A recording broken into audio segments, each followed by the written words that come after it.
Okay, तो आज हमारा लेक्चर नंबर 7 है of the chapter permutation and combination.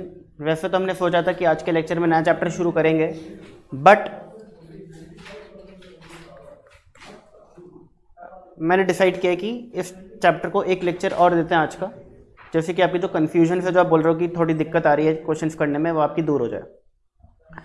तो भाई सबसे पहले तो शुरू करते हैं with doubts at your and, फिर मैं कराऊंगा क्वेश्चंस अपनी तरफ से जो मुझे लगता है कि आप लोगों को आने चाहिए और आप लोगों से शायद ना हो, ठीक है ना। तो जल्दी बताना शुरू करिए कौन कौन से क्वेश्चन में आप लोगों को दिक्कत आई है। फर्स्ट 10, अच्छा, और फर्स्ट तो वैसे मैंने क्लास में करा दिया था, बट कोई नहीं। और किस क्वेश्चन में दिक्कत आई है? 40 14th, ओके। फिर 12, फिर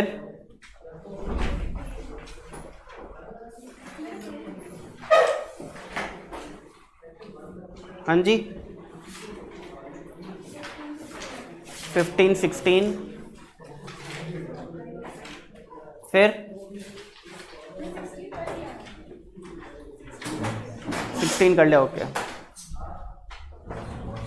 और बताइए, ये सारे इजी इजी क्वेश्चन क्यों बता रहे, थोड़े मुश्किल वाले बता दो यार। 18th,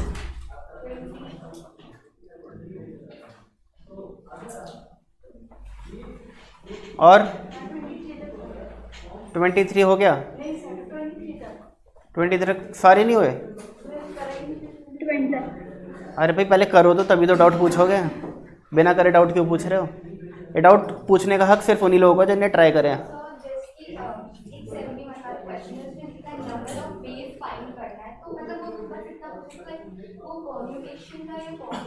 ओके, बताता हूँ। 71 अभी मैं डाउट में लिख रहा हूँ। और भाई, और 28 डाउट्स पूछने का हक सिर्फ उन्हीं बच्चों को है जिनने ट्राई किए हैं।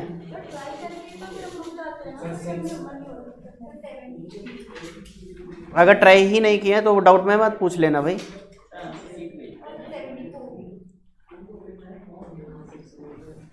जब ट्राई नहीं करोगे तो फिर पता कैसे चलेगा होगा कि नहीं होगा। चलो पहले तो ये मैं इजी सी क्वेश्चन तो मुझे बताने का सच बताऊँ मन नहीं कर रहा, बट मैं बता देता हूँ, ठीक है ना। पहले मैं ये वाले बताता हूँ आपको, ठीक है ना। 71, 73, 74 जो है,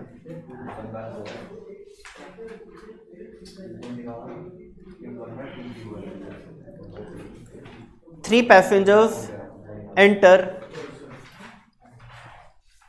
3 persons enter railway carriage where there are 5 vacant seats. The number of ways they can seat themselves is, एक ट्रेन में घुसे, वहाँ पे 5 वेकेंट सीट थी, एंड कितने लोग थे? 3 लोग थे। यानी कि 5 खाली जगह पे 3 लोग कितने तरीके से बिठाए जा सकते हैं, ये पूछना चाह रहा है, ठीक है ना। क्या आंसर होगा?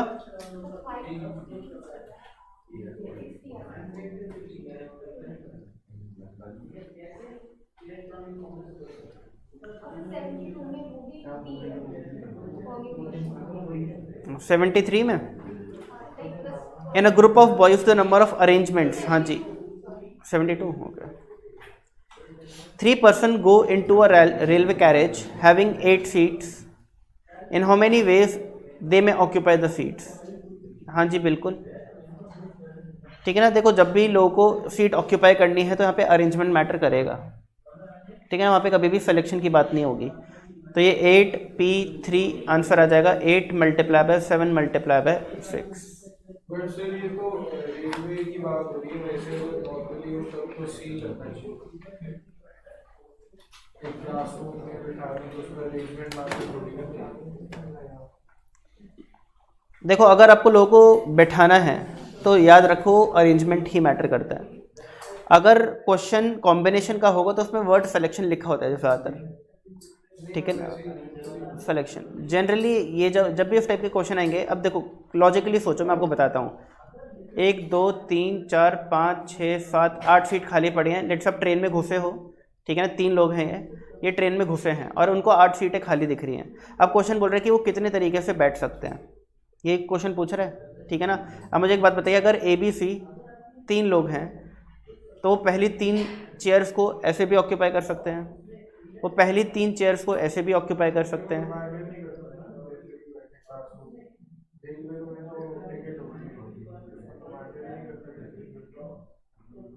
क्या बोल रहे हो? एक क्लास में बच्चे बैठे देखो कितने बच्चे बैठ रहे हैं, दैट इज सिलेक्शन, कि 3 लोग कितने तरीके से बैठ सकते हैं, ठीक है ना।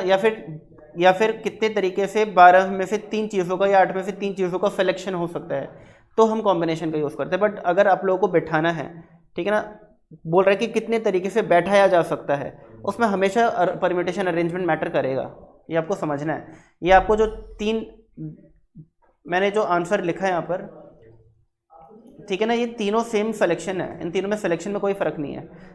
तीनों ही केसेस, चारों ही केसेस में आपने पहली 3 सेलेक्ट करी, पहली 3 सीट्स को सेलेक्ट किया है, तो तीनों सेम सिलेक्शन है। बट चारों जो है वो अलग अलग अरेंजमेंट है, चारों केस में 3 लोग अलग अलग तरीके से बैठे हैं, ठीक है ना। तो जब भी आपको बैठाना है लोगों को, तो there will the arrangements will matter, ठीक है ना। यहाँ पर भी अरेंजमेंट मैटर करेगा, यहाँ पर भी, यहाँ पे तो लिखा हुआ भी है क्वेश्चन के अंदर अरेंजमेंट्स। देखो मैं आपको दिखाता हूँ एक बार, कॉम्बिनेशन के क्वेश्चन दिखाता हूँ तो आपको फ़र्क पता चलेगा, कैसे फ़र्क पता चलता है। यहाँ पर देखो, a team of 12 men is to be formed out of n persons, then the number of times 2 men A and B are together is, ठीक है ना। यहाँ पे हमें क्या करना है, टीम को फॉर्म करना है। अब टीम को फॉर्म करने के लिए अरेंजमेंट मैटर करता है या कॉम्बिनेशन मैटर करता है, सिलेक्शन मैटर करता है? यहाँ पे सिलेक्शन मैटर करता है। यहाँ पे लोगों को बिठाना नहीं है, सिर्फ लोगों को सेलेक्ट करना है, टीम को फॉर्म करना है। तो सिलेक्शन, फॉर्मेशन, जब भी इस तरीके के वर्ड्स लिखे होते हैं तो we use concept of combination. अगला देखो, a committee is to be formed, यहाँ पर भी सिलेक्शन होगा। There are 7 men and 3 ladies, find the number of ways in which a committee of 6 can be formed. Formed लिखा है, again selection. तो आपको ये वर्ड्स को पकड़ना है, ठीक है ना। सिलेक्शन वर्ड लिखा है, फॉर्मेशन वर्ड लिखा है, फॉर्म्ड वर्ड लिखा है, तो वो कॉम्बिनेशन का क्वेश्चन है। अगर लोगों को बिठाना है, इन how many veg they can be seated, या अरेंज्ड वर्ड लिखा है, तो वहाँ पर परमिटेशन का क्वेश्चन होता है वो, ठीक है ना। आगे और कौन सा क्वेश्चन था डाउट आपका? 73, 74, 73 तो बता दिया, 74 अच्छा मैंने टिक कर दिया है, ओ ठीक है, मुझे लगा ना बता दिया, कलर हो रखा था ना इसके अंदर। In a group of boys, the number of arrangement of 4 boy, the number in a group of boys, let the number of boys be n, ठीक है ना। the number of arrangement of 4 boys, बताओ 4 boys को कैसे arrange करोगे? ऐसे, the number of arrangement of 4 boys is 12 times the number of arrangement of 2 boys, यही कह रहे हैं। the number of boys in a group is, बताओ ग्रुप में कितने बॉयज, यानी आपको n निकालना है, हो जाएगा n multiply by n minus 1 multiply by n minus 2 multiply by n minus 3, ये होगा np4। n से शुरुआत करी, रिवर्स ऑर्डर में 4 नंबर्स को मल्टीप्लाई किया, 12 टाइम्स n माइनस 1। बताओ जी, 2 कॉन्जिक्यूटिव नंबर्स जिनका मल्टीप्लिकेशन 12 होता है, 4 and 3, 2 लगातार ऐसे नंबर्स जिनका मल्टीप्लिकेशन 12 होता है। तो हम बोल सकते हैं कि n माइनस 2 अगर 4 के बराबर है तो n माइनस 3 कितना होगा? 3 के बराबर। अगर n माइनस 2 4 के बराबर है तो n क्या आ गया? 6, ठीक है जी। In how many different ways can 7 person stand in a line for a group photograph? हाँ तो ये हो जाएगा, अरे देखो 7 फैक्टोरियल और ए ऑप्शन में कोई फ़र्क है क्या?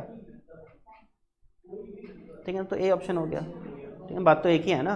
चाहे आप 7 फैक्टोरियल लिखो, चाहे आप 7 मल्टीप्लाई बाय 6 फैक्टोरियल लिखो, बात तो एक ही है। अगर जैसे n-2 n-3 = 4 × 3 है, उसमें जैसे n-2 = 4 लिया आपने, अगर 3 ले लेंगे तो आंसर तो बता जाएगा। अरे देखो ना, लॉजिक लगाओ। अगर n लेट्स आप कोई भी नंबर अज्यूम कर लो, कोई भी नंबर 10 अज्यूम कर लो, तो n-2 और n-3 में क्या बड़ा होगा, क्या छोटा होगा? n- बड़ा होगा, छोटा होगा? छोटा होगा। अब इनमें छोटा नंबर ही तो n-3 होगा ना, फिर बात समझ आ गई? ठीक है ना। आप कैसे बोल सकते हो कि भाई n-2 3 और n-3 जो है वो 4 है, ये तो आप मैथमेटिकली गलत कर रहे हो इस चीज़ को। ठीक है ना, जब आपको पता है कि n-2 एक बड़ा नंबर होगा, n-3 एक छोटा नंबर होगा, तो बड़े वाले नंबर को n-2 लो, छोटे वाले नंबर को n-3 लो। हाँ जी, क्वेश्चंस, डाउट वाले क्वेश्चंस। तो बेसिकली देखा जाए ये वाले क्वेश्चंस तो मैं ऑलरेडी करा ही चुका हूँ आप लोगों को, 68, 69, 70, 71, 71 अभी अभी कराया शायद, 72 मैंने आपको बता दिया, 73 बता दिया, 74 बता दिया, यानी कि इस पेज के सारे क्वेश्चन क्लास में ही हो गए हैं। ठीक है ना, जो नहीं कराए तो वो आप लोगों ने डाउट पूछ लिया। बताओ जरा कैसे नालायक बच्चे हो तुम।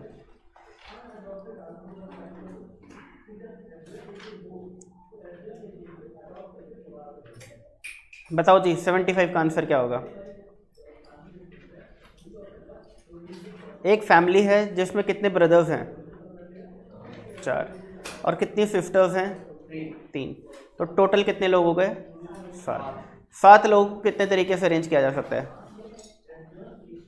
7 फैक्टोरियल। ठीक है, बट कंडीशन क्या है, a family of 4 brother and 3 sister is to be arranged for a photograph in 1 row, in how many ways can they be seated if all sisters sit together.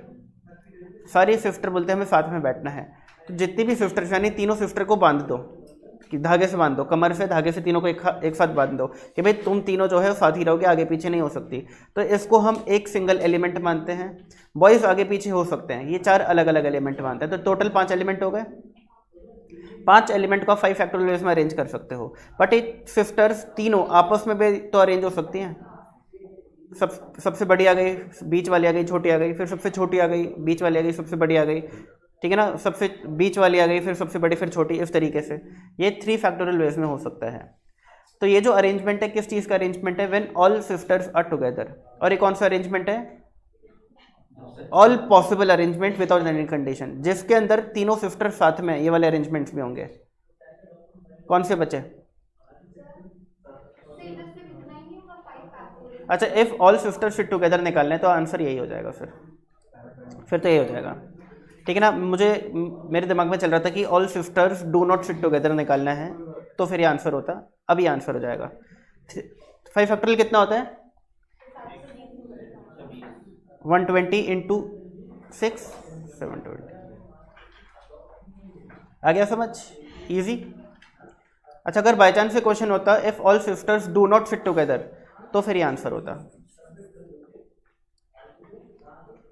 चलिए, a family of 4 brother and 3 sisters is to be arranged. A family of 4 brother and 3 sisters is to be arranged for a photograph in 1 row. In how many ways can they be seated if no 2 sisters sit together? बताइए कौन बताएगा इसका answer.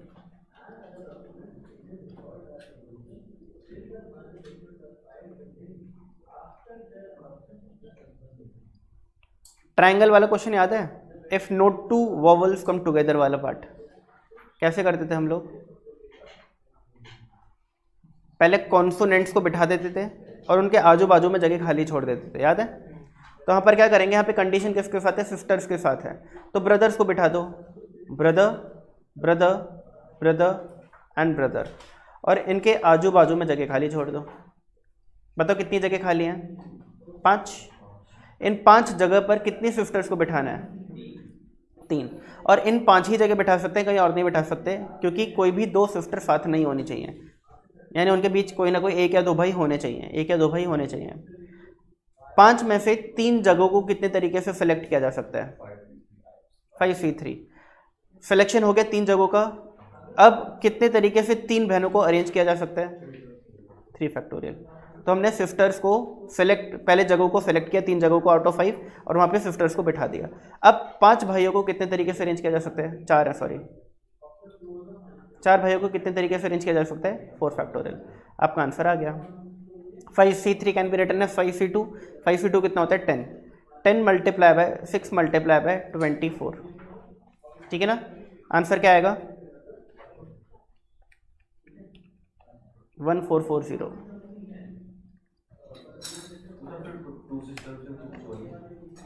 क्या? 3 sisters थी, 3 के साथ करना, तो 2 के साथ कुछ, 2 जगह खाली बच गए, उनके साथ कुछ नहीं हो, ये बोलो।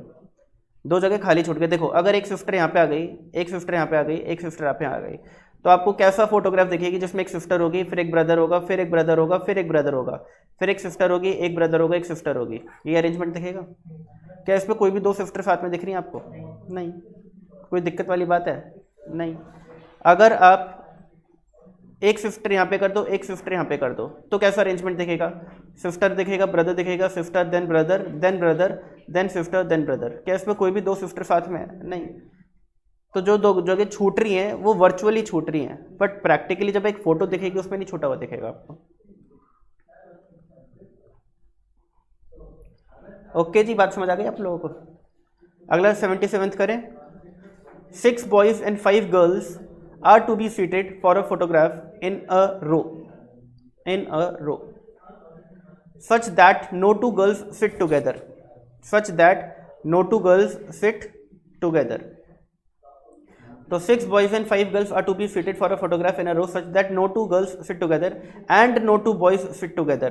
Find the number of ways in which this can be done. कुछ याद आ रहा है?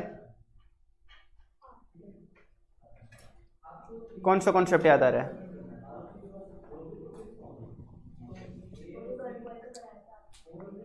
कौन सा कॉन्सेप्ट याद आ रहा है, जल्दी बताइए।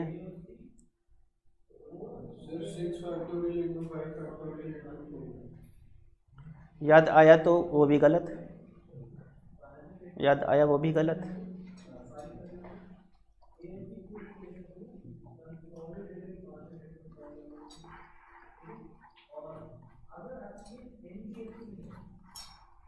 लो जी, अब बताओ क्या आंसर होगा।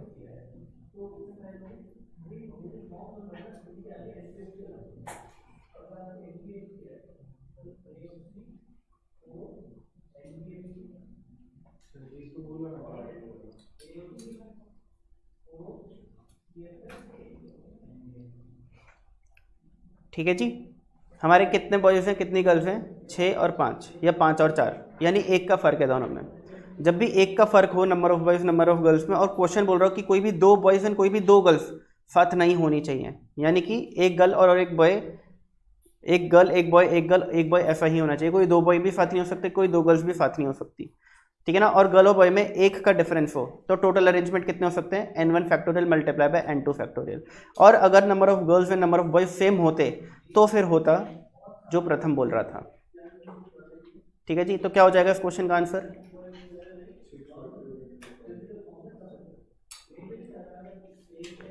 ठीक है ना, 6 फैक्टोरियल मल्टीप्लाई बाय 5 फैक्टोरियल, यानी कि 720 माइनस मल्टीप्लाई बाय 120, 86,400। आ गई बात समझ? ठीक है ना। सुनो, क्या बोलते हैं कि कोई भी 2 बॉयज़ एंड कोई भी 2 गर्ल्स साथ नहीं होनी चाहिए।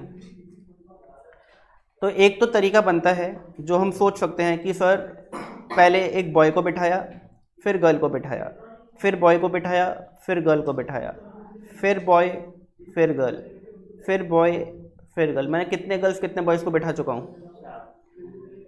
4 बॉयज़ को बिठा चुका हूँ और 4 गर्ल्स को बिठा चुका हूँ। कितने बॉयज़ हैं? 5। तो एक और बॉय बिठा दिए, 5 हो गए, एक और गर्ल बिठा दी, 5 हो गए, ठीक है ना। बॉय 6 हैं, मैंने यहाँ पे फिर उल्टा लिखा हुआ है, मतलब अच्छा सॉरी, कोई फ़र्क नहीं पड़ता उससे वैसे तो, ठीक है ना। बॉयज़ 6 हैं, गर्ल्स 5 हैं, तो अब तो ये ठीक ही हो गया, गलत तो हुआ ही नहीं। 1 2 3 4 5 और 6 बॉयज़ हो गए, और 1 2 3 4 5 गर्ल्स हो गई, ठीक है ना। और ये इसी तरीके से किया जा सकता है, इसका कोई और तरीका नहीं है।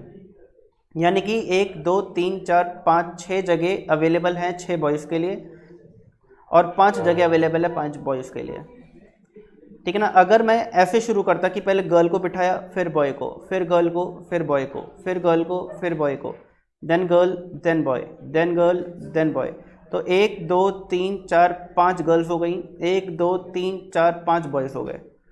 अब मुझे एक बॉय को और बिठाना है, तभी 6 बॉयज़ होंगे।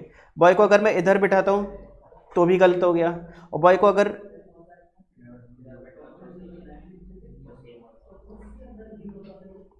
ऐसा कैसे भाई, कुछ गलत कर दिया, रुको। सर वो ऊपर वाले जैसे होगा, अगर फर्स्ट पोजीशन 1 2 3 4 5, 1 2 3 4 5।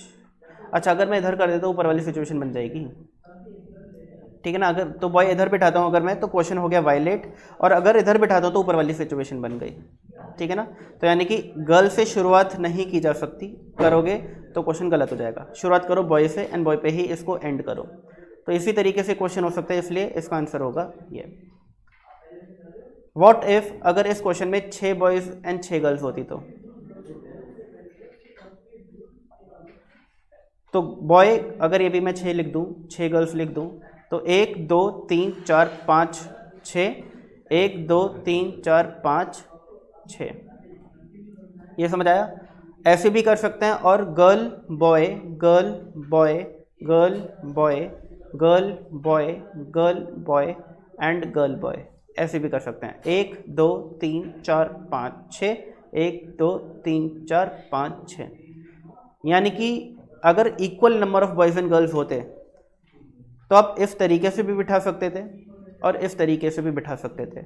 अगर आप इस तरीके को चूज़ करते तो आपका आंसर होता 6 factorial multiply by 6 factorial. 6 factorial veg में गर्ल्स को बिठाया जा सकता है, 6 फैक्टोरियल वेज में बॉयज़ को बिठाया जा सकता है। और अगर इस तरीके से करते और तो ये भी होता 6 factorial multiply by 6 factorial. Rule of और क्या कहते हैं, इन दोनों आंसर्स को ऐड करो, तो इसको हम लिख सकते हैं 6 factorial multiply by 6 factorial multiply by 2। This plus this और this multiply by 2 is one of the same thing. तो ये एक और चीज़ रिकॉल कर ली हम लोगों ने, ये सब पढ़ा हुआ है हम लोगों ने। अगला देखिए, there are 6 students of whom 2 are Indians, 2 are Germans and the remaining 2 are British. तो टोटल बच्चे कितने हो गए, 6। They have to stand in a row for a photograph so that the 2 Indians are together, Indians साथ होने चाहिए, the 2 Germans are together, German भी साथ होने चाहिए, एंड सो द 2 ब्रिटिश, ठीक है ना। The number of veg such an arrangement can be made is, देखो 3 एलिमेंट आपके पास हैं, 3 एलिमेंट 3 फैक्टोरियल वेज में अरेंज हो सकते हैं, यानी कि 6 तरीके से अरेंज किया जा सकता है। वो 6 तरीके क्या होंगे बताइए। पहले दोनों इंडियंस को बिठा दिया, फिर दोनों जर्मन्स को, दोनों ब्रिटिशर्स, फिर Indians British German, British Indian Germans, British German Indians, German British Indians and German Indian British. ये 6 तरीके से बिठाया जा सकता है 2 लोगों को, ठीक है ना। अब 2 इंडियंस को आपस में 2 फैक्टोरियल में बिठाया जा सकता है, 2 जर्मन्स को भी 2 फैक्टोरियल एंड 2 ब्रिटिश को भी 2 factorial. 6 multiply by 2 12, 12 multiply by 2 24, multiply by 2 48, इसका आंसर हो जाएगा। आ गया समझ, बोलो हाँ या ना, ठीक है।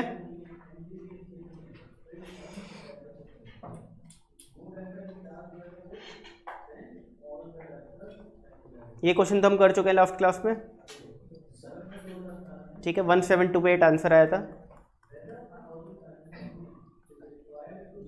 ये भी कर लिया, ये भी कर लिया।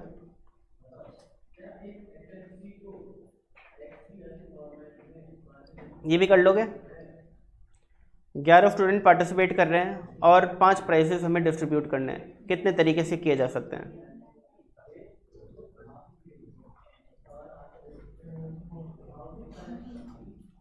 ठीक है ना। आंसर जो भी आएगा देख लेना, कौन सा है, बी, ठीक है।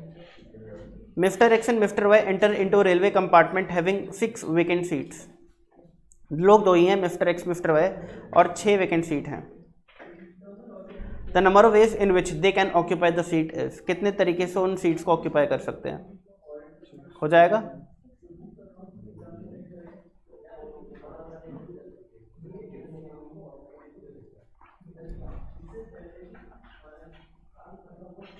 आगे समझ। इसको ऐसे भी कर सकते हैं कि पहले तो इन 6 में से कोई 2 सीट्स को सेलेक्ट करो, which can be selected in this way. किसी एक सिलेक्शन को आप 2 फैक्टोरियल वेज में अरेंज कर सकते हो। तो 6 C2 कितने सिलेक्शंस हो गए हैं, 15 सिलेक्शंस, और हर सिलेक्शन को 2 तरीके से फिल कर सकते हो। टोटल अरेंजमेंट्स कितने हो जाएंगे? 15 × 2 30। अब कुछ क्वेश्चंस आप लोग खुद करो, मैं वेट करूंगा आप लोगों के करने का। अगर मुझे लगता है आप लोगों से हो जाएगा तभी वेट करूंगा, वरना करा दूंगा। 10 examination papers are arranged in such a way that the worst and best papers never come together. Number of arrangement is, कर लोगे? ये मैंने करा दिया है शायद, मुझे ऐसा लगता है करा दिया है ना। The number of arrangements of 10 different things taken 4 at a time in which one particular thing always occur is, बताइए कैसे होगा? मुझे उम्मीद है आप लोग कर सकते हो। The number of arrangement of 10 different things taken 4 at a time in which one particular thing always occur is,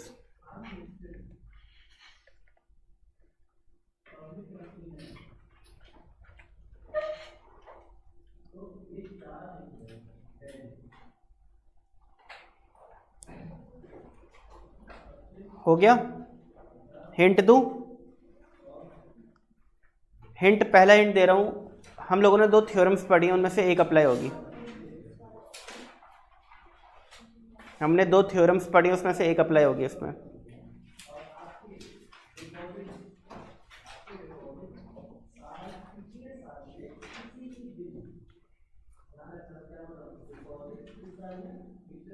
कौन सी वाली हो रही है? थ्योरम 1 या थ्योरम 2?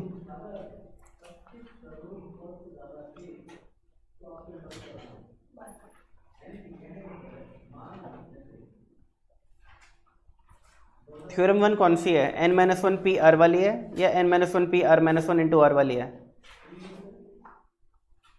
काजल बताओ। n-1 p r वाली है।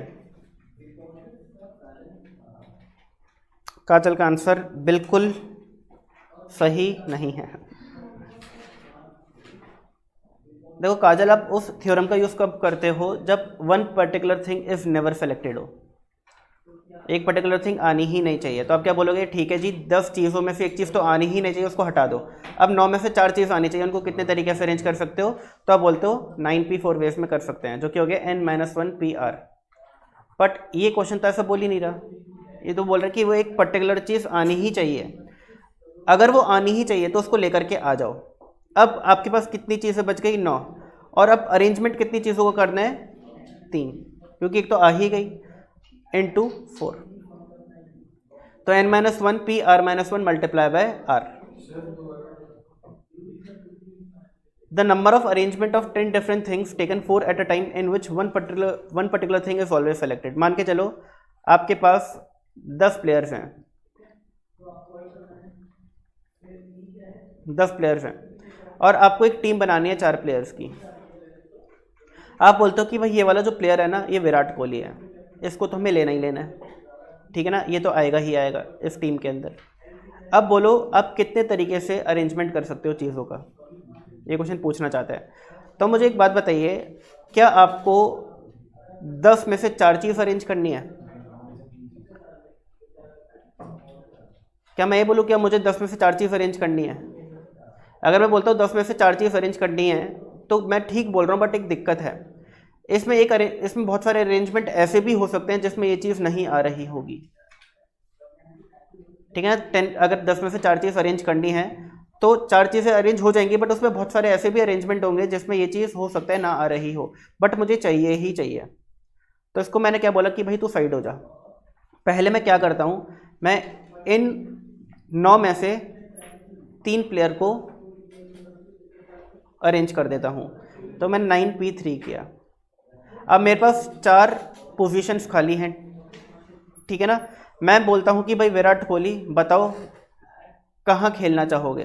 तो विराट कोहली बोलता है जी मेरे पास तो 4 ऑप्शन है, मैं कहीं भी खेल लूँगा, मुझे कोई दिक्कत नहीं है, मेरे पास 4 ऑप्शन है, मैं कहीं भी खेल लूँगा। मैं बोला ठीक है जी, आप आ गए। अब बताओ जी 9p3 का क्या मतलब होता है? क्या यही इसका मतलब होता है? सर ये 9 में से 3 सिलेक्ट क्यों नहीं कर रहे? मैंने अरेंज कर दिया डायरेक्टली। अब पहले सेलेक्ट करते फिर अरेंज करते। देखो अगर आप सेलेक्ट करते तो ये सिलेक्शन होता, फिर 3 लोगों को इस तरीके से अरेंज करते आप, यही करते। या फिर आप क्या कर सकते थे, आप बोल सकते थे कि सर 9 में से 3 लोगों को सेलेक्ट कर लिया, बट अब अरेंज कितने लोगों को करना है? 4।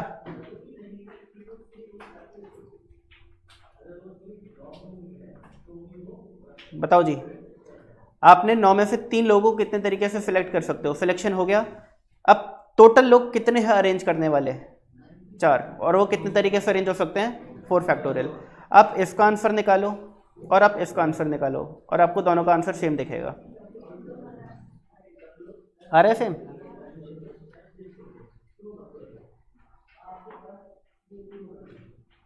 ठीक है जी। तो अगर आपको ये वाली चीज़ ज़्यादा अच्छे से समझ आ जाए तो ऐसे कर लो कि हमने पहले 9 में से 3 लोगों को सेलेक्ट किया। अब मेरे पास टोटल कितने लोग हो गए हैं? 4 लोग हो गए हैं, एक विराट कोहली और 3 प्लेयर्स और 4 लोगों को मैं 4 फैक्टोरियल वेव्स में अरेंज कर सकता हूँ। मैंने उनको अरेंज कर दिया।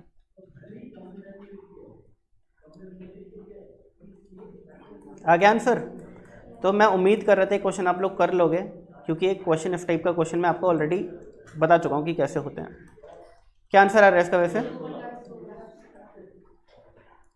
The number of permutation of 10 different things taken 4 at a time in which one particular thing never occurs. ये काजल सही बता देगी। ठीक है ना? क्या होगा? 9p4, 9 multiply by 8 multiply by 7 multiply by 6। क्या आंसर आ रहा है? एक चीज़ को तो आना ही नहीं है, चाहे कुछ हो जाए। तो लेट से एक ये जो प्लेयर था ये बहुत ही बेकार खेल रहा था, हमने बोला इसे तो लेना ही नहीं है। अब मुझे क्या करना है? मुझे रिमेनिंग 9 प्लेयर में से 4 लोगों को सेलेक्ट करना है। तो कितने तरीके से किया जा सकता है? अब 4 लोगों को अरेंज कितने तरीके से किया जा सकता है? और ये बात तो एक ही होती है, ठीक है ना? बात तो एक ही होती है, बस वही किया हम लोगों ने। कुछ भी कर लो इन दोनों में से। Let S be the collection of 8 points in a plane with no 3 points on a straight line and the number of triangles that have point S as vertices. कितने पॉइंट हैं? 8। 8C ट्रायंगल बनाने के लिए कितने चाहिए होते हैं? 3। 8C3 कितना होता है बताइए? ये कर चुके हैं हम लोग शायद।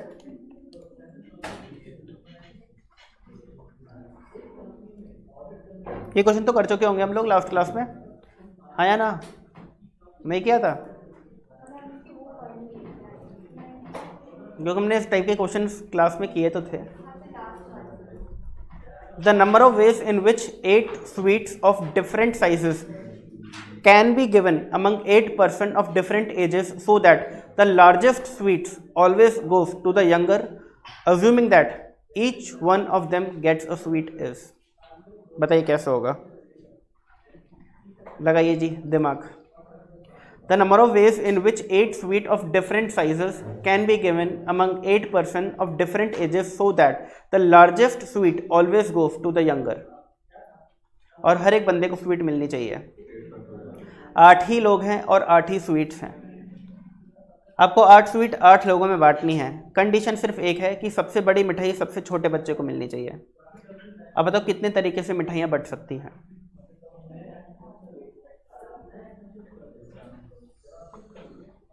बताइए। अगर आप 8 फैक्टोरियल आंसर देते हो तो 8 फैक्टोरियल का मतलब है कि 8 मिठाई 8 लोगों में कितने तरीके से बंट सकती हैं। अब इसके अंदर बहुत सारे अरेंजमेंट ऐसे भी होंगे जिसमें सबसे बड़ी मिठाई सबसे छोटे बच्चे को नहीं मिली होगी, तो आंसर तो गलत हो जाएगा ना फिर 8 फैक्टोरियल। तो हम क्या करते हैं? हम बोलते हैं कि भाई छोटे बच्चे इधर आओ, तुम सबसे बड़ी मिठाई ले जाओ, काम खत्म। ये काम एक ही तरीके से हो सकता था, इसके कोई मल्टीपल वेज थे क्या? नहीं थे, काम एक ही तरीके से हो सकता था। अब क्या बचा? 7 मिठाई बची और 7 लोग बचे। लो जी आंसर आ गया।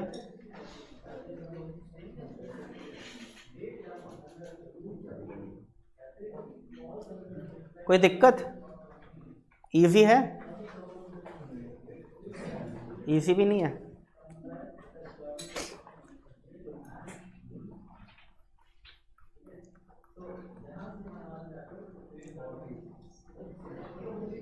चलिए सर्कुलर परम्यूटेशन पे आने से पहले मैं एक बार चेक कर लेता हूँ हमारे ये वाले क्वेश्चन सारे हो गए क्या?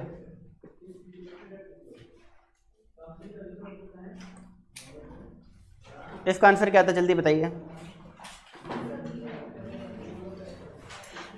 निशा, ये आपने क्वेश्चन डाउट में पूछा था, ये क्वेश्चन हम क्लास में कर चुके हैं, वैसे पहली ही क्लास में दूसरी क्लास में कर लिया था। आपको याद दिला देता हूँ। ये क्वेश्चन जो है ये पहली जो प्रॉपर्टी है परम्यूटेशन की इस पर बेस्ड है। और इसमें ये जो चीज़ लिखी गई है यही सेम चीज़ वहाँ पर है। बेसिकली आपको उस क्वेश्चन के अंदर ये वाला हिस्सा दिया हुआ है और आपसे ये वाला हिस्सा पूछा गया है। क्वेश्चन में अगर आप देखो तो समेशन का साइन है, यहाँ पे लिखा है 10, यहाँ पे लिखा है r इज इक्वल टू 1, यहाँ पे लिखा है r.rpr और आपको ऑप्शंस दिए गए हैं। अब आप मुझे बताइए इसमें और इसमें क्या फ़र्क है? क्यों भाई यहाँ पे 10 लिखा है, यहाँ पे n लिखा है, यानी मैं बोल सकता हूँ कि n इज इक्वल टू 10 होगा, बोल सकता हूँ n की जगह 10 लिखा गया है। आंसर क्या होता है इसका? 10 + 1 11 p, 10 + 1 11 -1, ठीक है।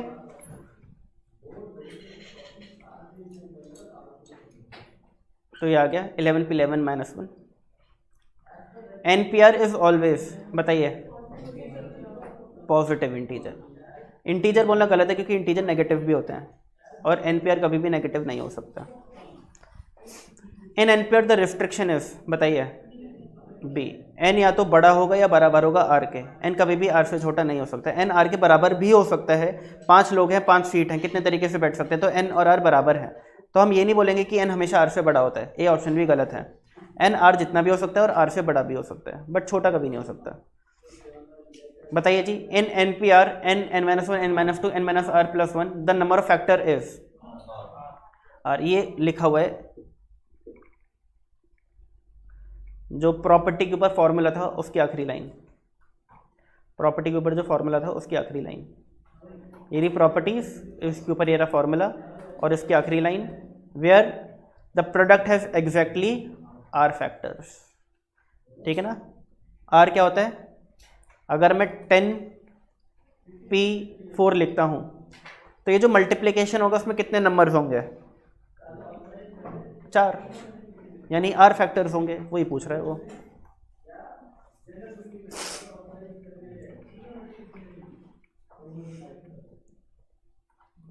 इसका आंसर तो दे सकते हैं सभी बच्चे, n + 1 फैक्टोरियल -1, ठीक है ना। पहली प्रॉपर्टी है ये हमारी, और प्रॉपर्टी एज इट इज पूछ ली गई है, एज इट इज पूछ लिया गया, कोई फिगर्स भी नहीं डाल के पूछा। इसका आंसर कौन देगा? सी, ठीक है ना। यहाँ पे p का यूज हो रहा है, ठीक है ना। थ्योरम 1 एंड थ्योरम 2 को ऐड कर दिया जाए तो किसका आंसर आता है? NPR का आंसर आता है। और ये भी एक फॉर्मूला है, तीसरा या चौथा प्रॉपर्टी है, बेसिकली तीसरी या चौथी प्रॉपर्टी कोई एक प्रॉपर्टी है उसमें से। 0 फैक्टोरियल की वैल्यू क्या होती है? Compute the value of 8 factorial, कितना होगा? 40320। सुपर इजी क्वेश्चंस, एग्जाम में नहीं आते क्वेश्चंस, तो खुश मत होना अगर हो रहे हैं तो। ये कितना हो जाएगा? 120/2 60।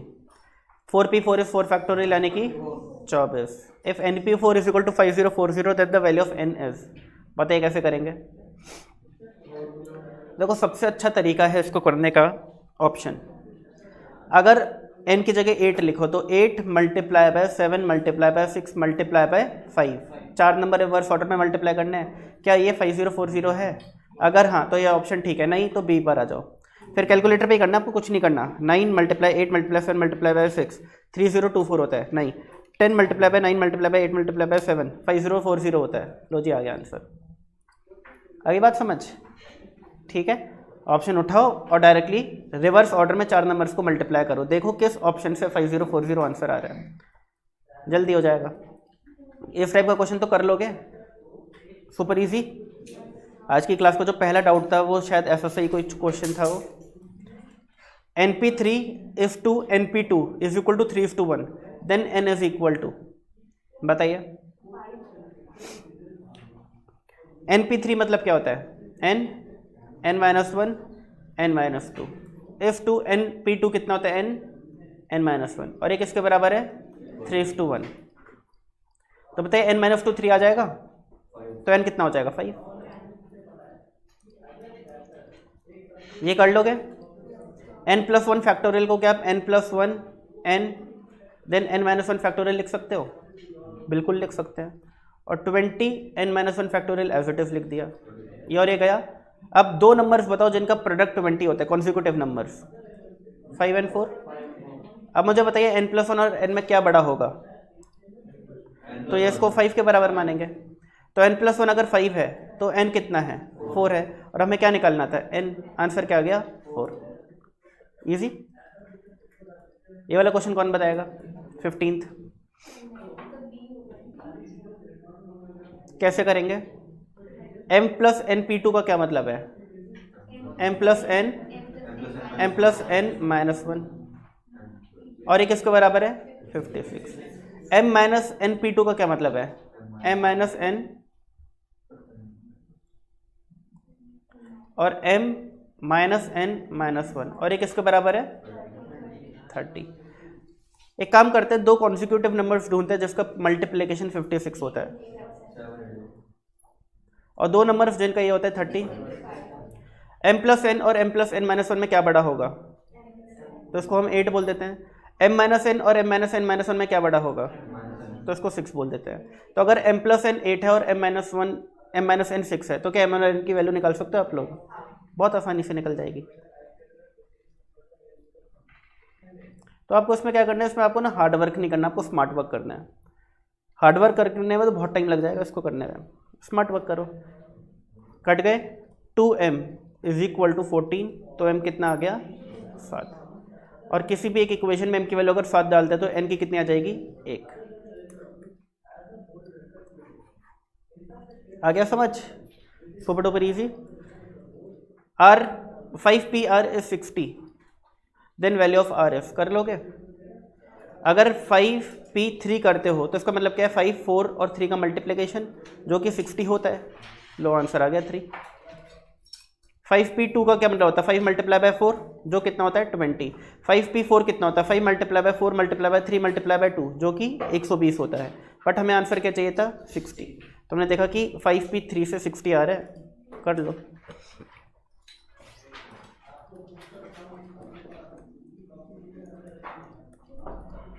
हाँ जी, ये क्वेश्चन हो जाएगा? बताइए जी, कैसे करेंगे?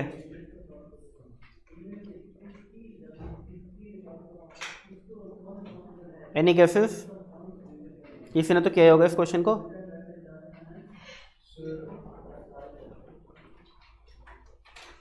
बोलो।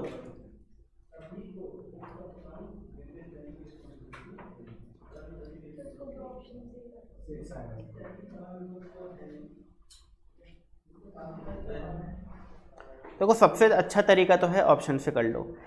11p6 का क्या मतलब होता है? 11, 10, 9, 3 नंबर्स मल्टीप्लाई हो गए, 6 करने हैं, 4, 5 और 6 नंबर्स मल्टीप्लाई हो गए। और 12p5 का क्या मतलब होता है? देखो अगर r 6 है तो 6 माइनस 1 कितना होता है? 5। तो 12p5 होता है, 5 नंबर्स मल्टीप्लाई करना है रिवर्स ऑर्डर में।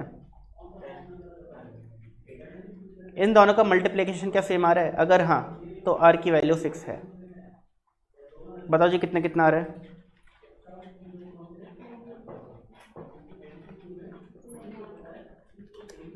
ये आ रहा है 3,32,640 और यार है 12 इंटू 11 इंटू 720 95040। यानी ऑप्शन तो नहीं है। ऐसे ही 7 डाल के देख लो, 9 डाल के देख लो। अगर 7 9 भी ना आता तो 8 को टिक कर देना आंख बंद करके, क्योंकि 8 ही होगा, उसमें मेहनत करने की जरूरत ही नहीं है।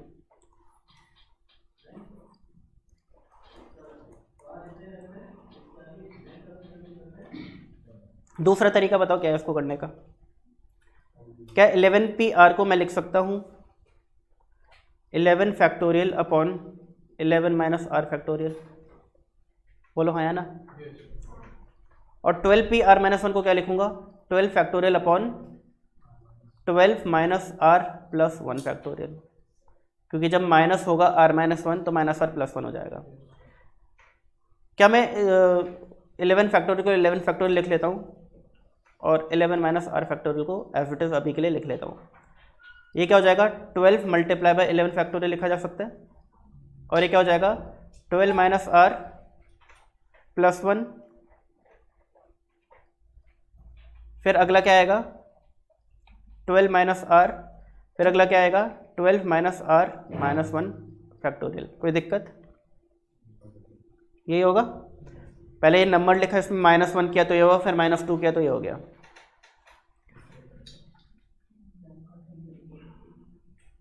12 माइनस 1 कितना होता है 11 माइनस आर फैक्टोरियल, और 11 माइनस आर फैक्टोरियल कट गया, 11 फैक्टोरियल और 11 फैक्टोरियल कट गया, क्या बचा हमारे पास 12 माइनस आर प्लस 1 और 12 minus R is equal to 12 which is 4 multiply by 3। बताओ जी इन दोनों में क्या बड़ा होगा, 12 माइनस आर प्लस 1 बड़ा होगा, ठीक है ना, और वो किसके बराबर है 4 के बराबर है, और 12 माइनस आर किसके बराबर होगा 3, आर उधर जाएगा 3 इधर आएगा 15, अरे ये तो ऑप्शन ही नहीं है, हमने कुछ गलत कर दिया क्या, अच्छा अच्छा अच्छा सॉरी, हाँ हाँ गलत कर दिया, हाँ, ठीक है ना, आर उधर जाएगा ये इधर आएगा तो माइनस हो जाएगा, 9 इज इक्वल टू आर हो जाएगा, ठीक है जी। तो ये दूसरा तरीका है। आगे बढ़े, इस टाइप के क्वेश्चन ऐसे ही होते हैं सारे, ये होता है आपके प्रैक्टिकल क्वेश्चंस, फिर आते हैं वर्ड प्रॉब्लम्स जो ये सारे हैं जो इतनी देर से हम कर ही रहे हैं पिछले कुछ देरों से। 18th क्वेश्चन हो जाएगा, 18 तो मैं नहीं कराऊंगा, ठीक है ना, खुद ही करना। 19th हम कर चुके हैं। 20th ये क्वेश्चन हम कर चुके हैं, याद है आपको, बुक के अंदर ही एग्जाम्पल्स में क्वेश्चन है, याद आ रहा है नहीं आ रहा, कर चुका है, बुक के अंदर देख लेना। और dealer provides you Maruti car, ये भी ये कर लोगे, ये तो हम कर चुके हैं क्लास में शायद, ठीक है ना। Maruti car and van 2 options हैं, 2 बॉडी पैटर्न्स हैं, 5 कलर्स हैं, 20 वेज में आप अपनी नई गाड़ी खरीद सकते हो।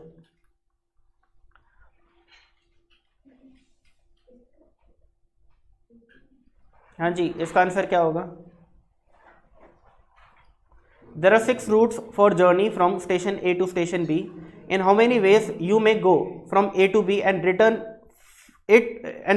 if for returning you make a choice of any of the other routes, choice of any of the routes, यानी जाने के लिए भी 6 रूट्स अवेलेबल है और आने के लिए भी 6, तो 36 तरीके से हम अपनी जर्नी को परफॉर्म कर सकते हैं। अगर लिखा था एनी अदर रूट तो क्या होता 6 × 5, ठीक है ना।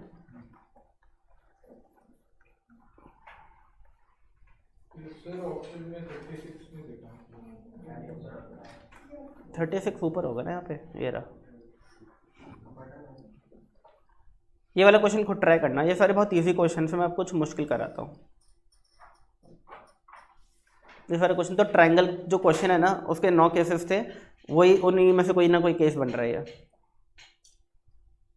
तो उसमें मैं टाइम वेस्ट नहीं करना चाहता। ट्राई करना, नहीं होंगे तो अगली क्लास में पूछ लेना, और नहीं होंगे तो सबसे पहले तो वीडियोस देख लेना पूछने से भी पहले, क्योंकि बहुत ही ईजी क्वेश्चन हैं सारे। 29th एक बार देख लो, the number of arrangement in which the letter of the Monday be arranged so that the words thus formed begin with M and do not end with N, MONDAY। बताओ कितनी condition है इस question के अंदर, conditions पूछ रहा हूँ, 2 है। एक है कि वर्ड M से ही शुरू होना चाहिए, और दूसरी है कि N से ख़त्म नहीं होना चाहिए, ठीक है ना। तो यहाँ पे ऑप्शंस अवेलेबल कितने हो गए, देखो M ऑप्शन से चला गया और N भी चला गया आखिरी पोजीशन के लिए, कितने ऑप्शन बचे 4। लेट से मैंने O का यूज़ कर लिया, दूसरी पोजीशन के लिए कितने ऑप्शन बचे हैं बताओ, अगेन 4, NDAY आ सकता है, फिर 3 बचेंगे, फिर 2 और फिर 1। 4 फैक्टोरियल होता है 24, 24 × 4 होता है 96। आगे बात समझ। तो मैंने आपको एक नोट लिखवाया था कि जब भी क्वेश्चन में कंडीशंस होती हैं, रिस्ट्रिक्शंस होती हैं, तो सबसे पहले उनकी प्लेसेस को फिल करो। मैंने वही किया। पहला क्या बोलते हैं कि M से स्टार्ट होना चाहिए, तो मैंने पहली प्लेस को फिल कर दिया, वो एक ही तरीके से फिल हो सकती है M। फिर N से ख़त्म नहीं होना चाहिए, तो आखिरी प्लेस पर कंडीशन है कि वहाँ पे N नहीं आ सकता और M भी नहीं आ सकता, क्योंकि M ऑलरेडी आ चुका है। तो कितने ऑप्शन बचे 4। फिर आप नॉर्मल क्वेश्चन को सॉल्व कर लो। In how many ways the word failure can be arranged so that the consonant occupy only the odd positions, कर लोगे। ऑड इवन वाला क्वेश्चन है, ये बहुत इजी क्वेश्चन है। ट्रायंगल की जो सीरीज थी उससे हेल्प ले लेना। ये सारे क्वेश्चन आगे के हो ही गए हैं। फिर ये हो गया, ये हो गया, ये हो गया।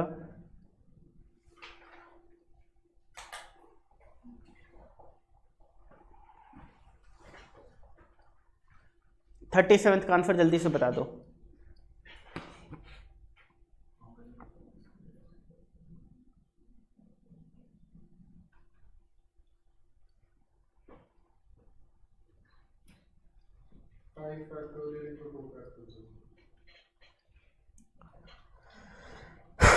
इंटू टू फैक्टोरियल तब करते जब ई एन आपस में अरेंज हो सकता था, बट ये बोल रहा है कि N is always next to ई।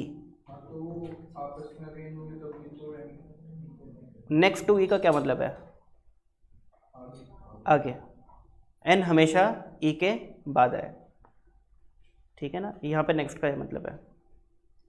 अगर जो आप बोल रहे हो अगर वैसा क्वेश्चन होता तो लिखा होता कि N N E are always together, ये लिखा होता फिर। ठीक है जी, बात समझ आ गई। और अगर क्वेश्चन में लिखा होता ना कि N N E are always together, तो फिर आप इंटू टू फैक्टोरियल भी करते इसको, तो आंसर 240 हो जाता। इन how many words of 3 consonant and 2 vowels can be formed from 6 consonant and 4 vowels. तो देखो पहले तो हम क्या करते हैं, हमें एक वर्ड बनाना है जिसके अंदर 3 कॉन्सोनेंट होने चाहिए और 2 वॉवल्स होने चाहिए, बट हमारे पास अवेलेबल कितने हैं? 6 कॉन्सोनेंट एंड 4 वॉवल्स। तो एक काम करते हैं हम लोग, सबसे पहले सिलेक्शन करते हैं। कर चुके हैं? बच्चे मना कर रहे हैं। देखो जी, 6 कॉन्सोनेंट में से 3 कॉन्सोनेंट कितने तरीके से सेलेक्ट किए जा सकते हैं? 4 वॉवल में से 2 वॉवल कितने तरीके से सेलेक्ट किए जा सकते हैं? कितने सेलेक्टेड हो गए? कितने लेटर सेलेक्ट कर लिया आप लोगों ने? 5। 5 लेटर को कितने तरीके से अरेंज किया जा सकता है? कोई ऑप्शन दिख रहा है ऐसा? बी। ठीक है जी, बात समझ आ गई। The number of words that can be formed using the letter A thrice, letter B twice, letter A thrice, letter B twice and letter C once. 6 factorial divided by, ये आंसर होगा 6 2 12, 60 answer आ जाएगा। Repetition अगर होती है तो repetition factorial से divide किया जाता है। तो टोटल लेटर्स 6 हैं, जिसमें से एक लेटर 3 बार रिपीट हो रहा है, एक 2 बार, तो 6 फैक्टोरियल टोटल अरेंजमेंट होगा। क्योंकि इस क्वेश्चन में रेपिटेशंस भी हैं तो 3 फैक्टोरियल 2 फैक्टोरियल से इसको डिवाइड कर दिया।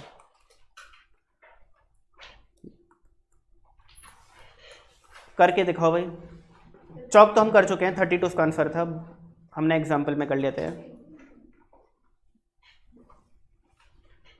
ये आप कर लोगे, इजी क्वेश्चन है। वॉवल सारे साथ होने चाहिए, वॉवल्स को बांध देना। ऑड इवन वाला क्वेश्चन है, कर लोगे। ये क्वेश्चन भी बहुत इजी है। आपका वर्ड ट्रायंगल जो वर्ड है उसका यूज़ करके आपको डिफरेंट वर्ड्स बनाने हैं, इनका लेटर यूज़ करके, और जो वर्ड है वो ई से ही स्टार्ट होना चाहिए। तो पहली पोजीशन एक ही तरीके से फिल हो सकती है। अब कितने लेटर्स बच गए? 1 2 3 4 5 6 7, तो 7 लेटर 7 फैक्टोरियल में अरेंज हो सकते हैं। आंसर आ गया, ठीक है ना। ट्रायंगल के साथ एक और एक्सपेरिमेंट देखो, 10वां एक्सपेरिमेंट बोल सकते हो आप इसको। Find how many 5 letter word can be formed out of the word logarithms, the words में नॉट कन्वे एनी मीनिंग। तो लॉगरिथम्स में कितने लेटर्स हैं? 1 2 3 4 5 6 7 8 9 10, और सारे के सारे डिफरेंट हैं। तो 10 लेटर्स हैं आपके पास, और आपको कितना लेटर वर्ड बनाना है? 5। कितने तरीके से किया जा सकता है?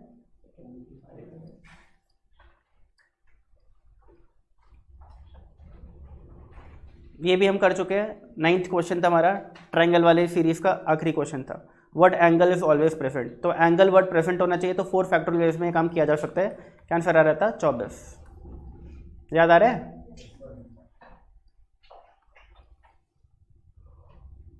हाँ जी, ये कर लोगे यार तुम लोग, मैं नहीं बता रहा। जेनिथ को डिक्शनरी में ढूंढना है, कराऊँ या कर लोगे? कर लेंगे, ढूंढ लेना। 5 स्टेप्स होते हैं, उन 5 स्टेप्स को फॉलो करना। ये सारे क्वेश्चन आप लोग कर लोगे। इस पेज के मुझे लगता है ऑलमोस्ट सभी क्वेश्चन हम कर चुके हैं। पहले 2 पेयर कुछ मार्किंग्स नहीं है तो ये नहीं किए होंगे,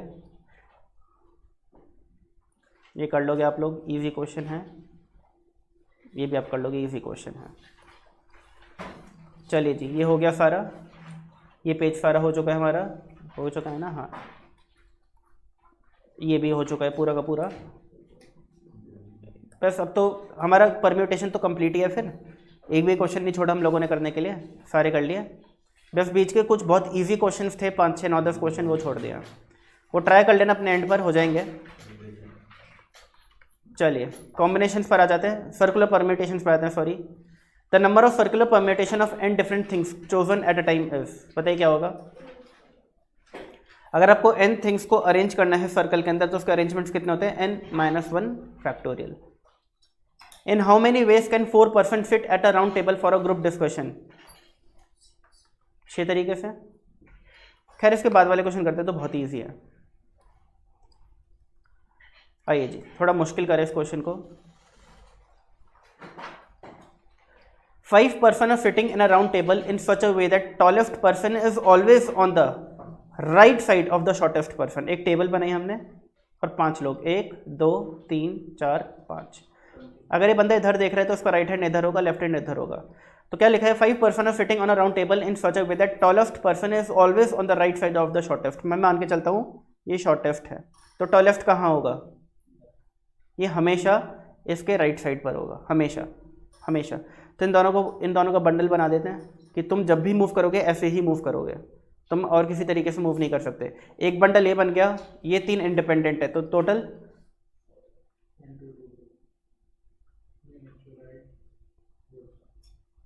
अगर आपके दिमाग में आता है इंटू 2 फैक्टोरियल करना है तो क्वेश्चन गलत हो जाएगा, क्योंकि ये हमेशा टॉलेस्ट हमेशा राइट पे ही होना चाहिए, ठीक है, वो कभी भी लेफ्ट पे नहीं हो सकता। तो इंटू 2 फैक्टोरियल तो नहीं होगा।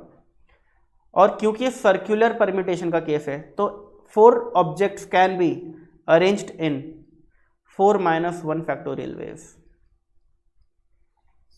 ये बात समझ, ठीक है ना। तो इसमें वो भी सोचना, वो मत भूल जाना कि सीधा 4 फैक्टोरियल कर दिया, 24 पे टिक कर दिया, ठीक है ना। The number of such arrangement is 6। बात समझ आ गई। 4 अलग एलिमेंट्स हैं, टॉलेस्ट एंड शॉर्टेस्ट पर्सन को एक माना, 3 और बचे, टोटल 4 लोगों को एक राउंड टेबल पे आप 3 फैक्टोरियल वेज में ही अरेंज कर सकते हो, क्योंकि इसका फॉर्मूला ही होता है n-1 फैक्टोरियल। चलिए 97th, in how many veg 6 men can sit at a round table so that all shall not have the same neighbours in any 2 occasions. कर लोगे, 6 मैन को फिट करना है और सेम 2 नेबर्स कभी भी नहीं होने चाहिए। बताओ जी इसका क्या फॉर्मूला बताया था मैंने आपको, याद आया। नेकलेस, गार्लैंड या फिर सेम 2 नेबर्स को जब भी क्वेश्चन आता है तो कौन सा फॉर्मूला यूज करता है, n-1 फैक्टोरियल अपॉन 2। तो 6 अगर मैन है तो n-1 कितना हो गया, 5 फैक्टोरियल अपॉन 2 कितना हो गया, 60। ये ए ऑप्शन। ये वाले देखिए, in how many ways can 6 boy and 6 girls be seated on a round table on a table so that no 2 boys are adjacent. इसका आंसर कौन देगा, ये है बढ़िया क्वेश्चन, देखते हैं कौन दे पाता है। ट्राई करो, मैं आप लोगों को 3 से 4 मिनट दे रहा हूँ इस क्वेश्चन को सॉल्व करने के लिए।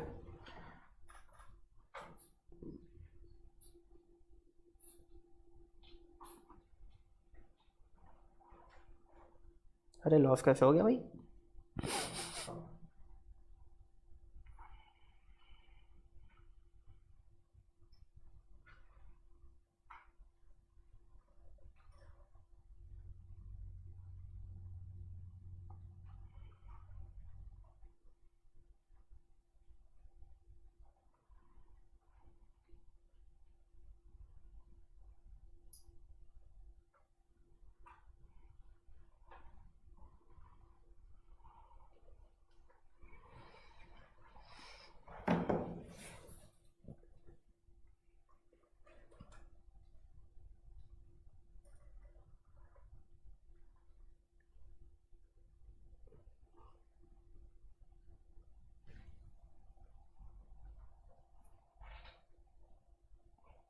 कंडीशन क्या है क्वेश्चन के अंदर,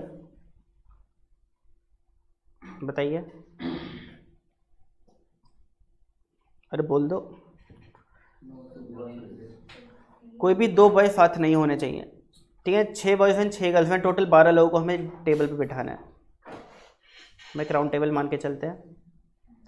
1 2 3 4 5 6 7 8 9 10 11 12। क्वेश्चन सबसे पहले रिक्वायरमेंट देता है कि कोई भी 2 बॉयज़ साथ नहीं होने चाहिए, और जब भी ऐसी कंडीशन होती है हम क्या करते हैं, पहले गर्ल्स को बोलते हैं तुम बैठो, ठीक है ना, पहले गर्ल्स को बोलते हैं तुम बैठो, यानी कि मुझे गर्ल्स को बिठाना है और हर गर्ल के बीच में मैं एक गैप छोड़ रहा हूँ। बात समझ आ गई? अच्छा, अगर ये क्वेश्चन होता और ये क्वेश्चन राउंड टेबल का नहीं होता, एक रो का होता कि 6 बॉयज़ हैं 6 गर्ल्स हैं, इनको हमें खड़ा करना है such that no 2 boys stand together, तो आंसर क्या होता?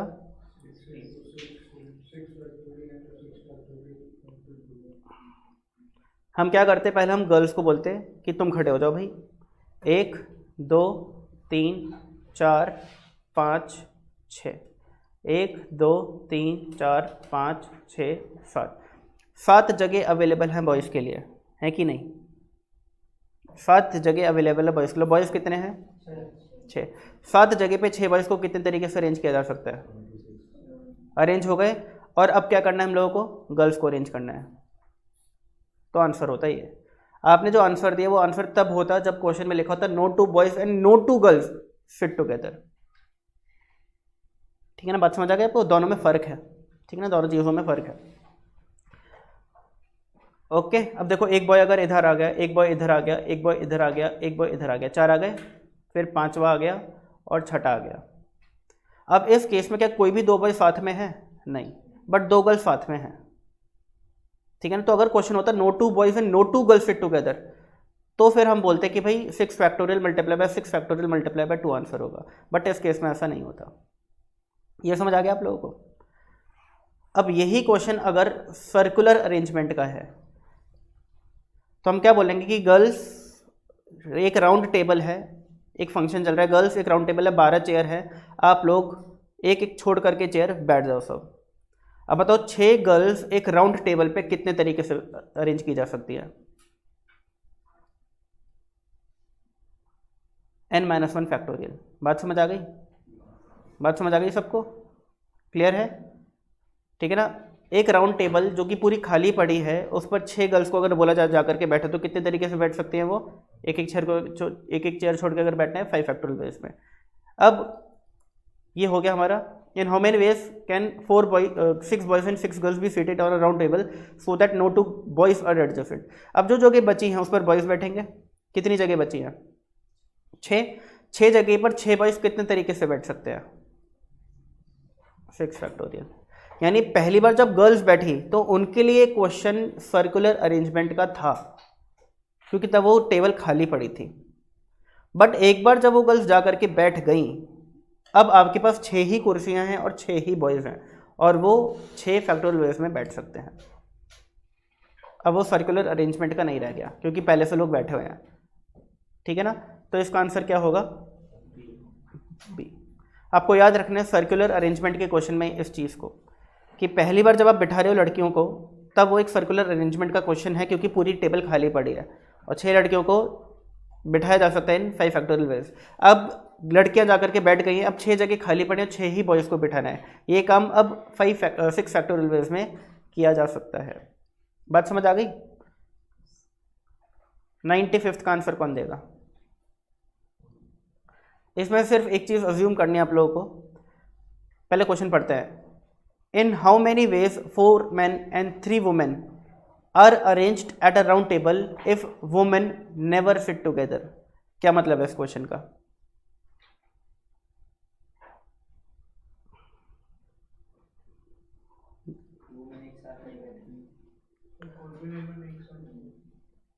If women never sit together का क्या मतलब है एग्जैक्ट? 2 आंसर्स आए, दोनों ही थोड़े गलत थे। वही तो अखिल भी बोल रहा था। इसका मतलब है कोई 3 वुमेन साथ नहीं बैठेंगी, यानी 2 साथ बैठ सकती हैं। अकेले भी बैठ सकती है वुमेन्स, 2 साथ बैठ सकती है, एक अकेले भी बैठ सकती है, बट तीनों साथ नहीं बैठ सकती। क्या लिखा है, if the women never sit together. इसका ये मतलब होता है इफ़ ऑल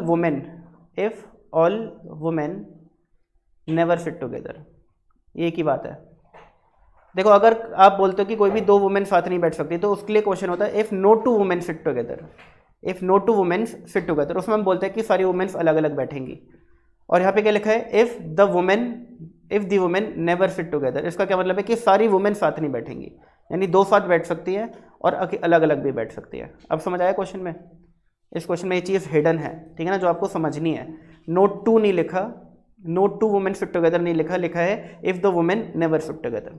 मुझे एक बात बताइए, अगर 7 लोग मुझे एक टेबल पे बैठाने हैं विदाउट एनी कंडीशन तो कितने तरीके से बिठाया जा सकता है? 6 फैक्टोरियल।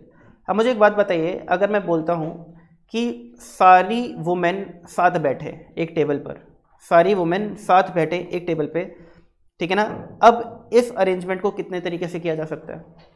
3 वुमेन्स हैं, तीनों वुमेन को एक एलिमेंट मान लेते हैं, और कितने मैन हैं? 4, तो टोटल एलिमेंट कितने हो गए? 5। 5 एलिमेंट को एक राउंड टेबल पे कितने तरीके से बिठाया जा सकता है? बट वुमेन आपस में कितने तरीके से बैठ सकती है? बात समझ आइए, ठीक है ना। जो 3 वुमेन है जिनको हमने एक साथ बांधे, वो 3 फैक्टोरियल में आपस में अरेंज हो सकती हैं। आंसर क्या आएगा? 4 फैक्टोरियल कितना होता है? 24। 24 मल्टीप्लाई बाय 6 कितना होता है?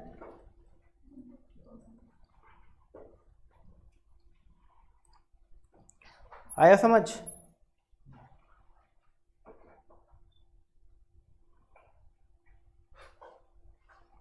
बोलो हाँ या ना। इसी के साथ हमारा सर्कुलर परम्यूटेशंस भी खत्म हो गया। कुछ क्वेश्चंस और हैं, पहले को तो कर लेना, ये थोड़े मुश्किल थे, मैंने आपको करा दिया।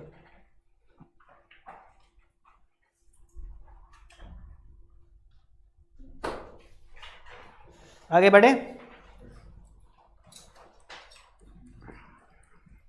Combinations, the value of NC0 is, बताइए, वैल्यू ऑफ NCN इज, ठीक है ना। पहले तो फॉर्मूले से कॉम्बिनेशन के, इसका आंसर दीजिए।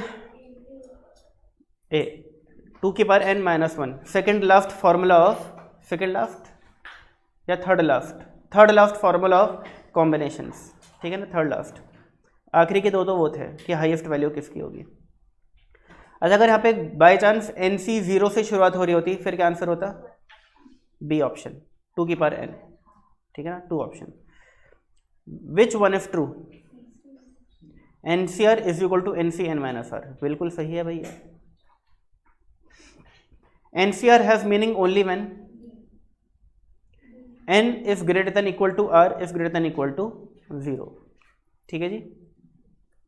The value of 7C1 is 7, the value of 9C9 is 1, sorry 1 बोलकर भी 9 पे टिक कर दिया। इसके आंसर क्या होगा? 31। पक्की बात है, वेरी गुड। क्या होगा? 2 टू द पावर 5 माइनस 1, क्या होता है? 2 to the power n minus 1, n क्या है? 5 है, तो 2 to the power 5 32 minus 1 31। 10C0 is equal to NC10 is equal to NC14, then the value of 25CN is, ये बताओ कैसे होगा?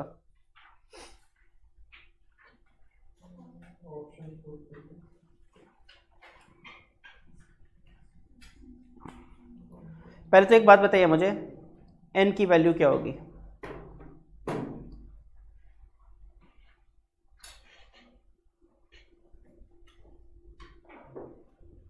क्या होगी n की वैल्यू?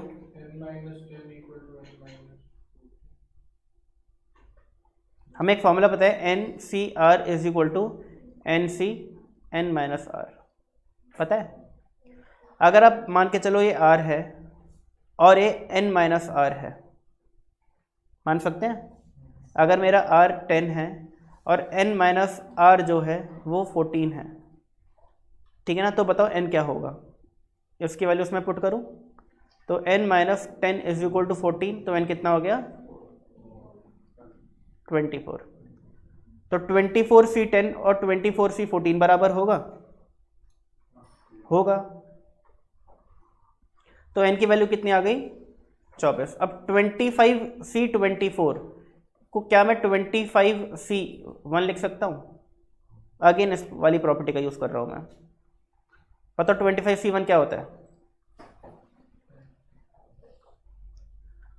आया समझ? समझो समझो, दोबारा से समझो। नहीं आएगा तो मैं दोबारा समझाऊंगा, पहले समझने की कोशिश करो इस क्वेश्चन को। इस प्रॉपर्टी का पहली बात तो सुनो, मैंने 2 बार यूज़ किया इस क्वेश्चन के अंदर। पहले यूज़ किया n की वैल्यू फाइंड आउट करने के लिए, ठीक है ना। मैंने बोला कि अगर ये r है और ये n माइनस आर है, तो n माइनस आर के अंदर जो कि 14 है, मैंने r की वैल्यू 10 पुट करी तो मेरी n की वैल्यू आ गई 24। अब मुझे पता चल चुका है n 24 है, तो मुझे 25C24 निकालना है।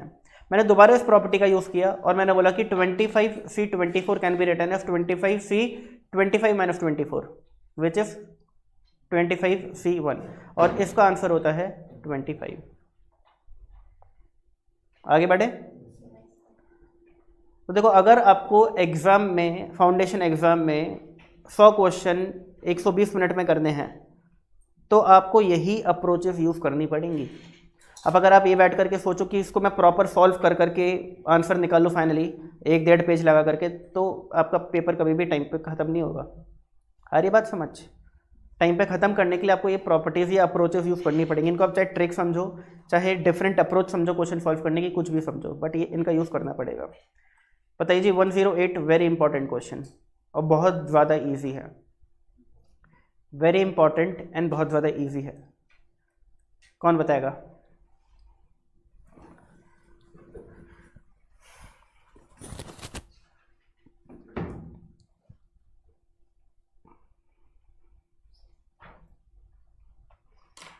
और तरीका ऐसा ढूंढना कि 1 मिनट के अंदर हो जाए, ना कि ऐसा जो 4-5 मिनट ले। मुझे सच बताओ तो ऑप्शन नहीं पता कौन सा, वो तो मैं सॉल्व करके ही बता पाऊंगा।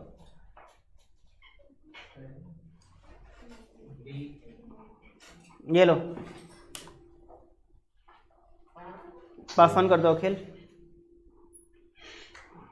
चलता हो तो बताना, नहीं तो दूसरा दूंगा।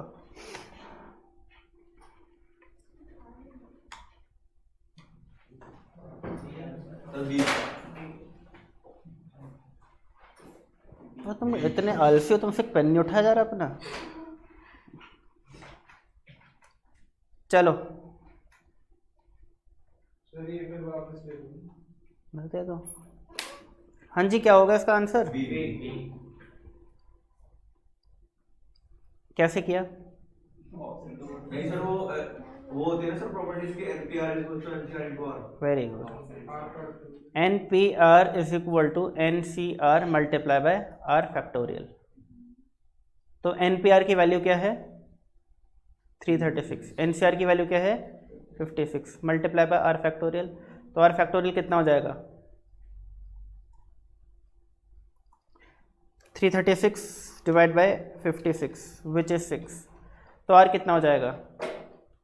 क्योंकि 3 फैक्टोरियल ही 6 होता है, ठीक है ना। तो R की वैल्यू कितनी आ गई? 3। N और R की आपको वैल्यू पूछा गया है, तो ये वाली वैल्यूज़ R की वैल्यूज़ हैं। किस में आपको R3 दिख रहा है? इसमें। तो आंख बंद करके क्या बोलोगे? B option is right.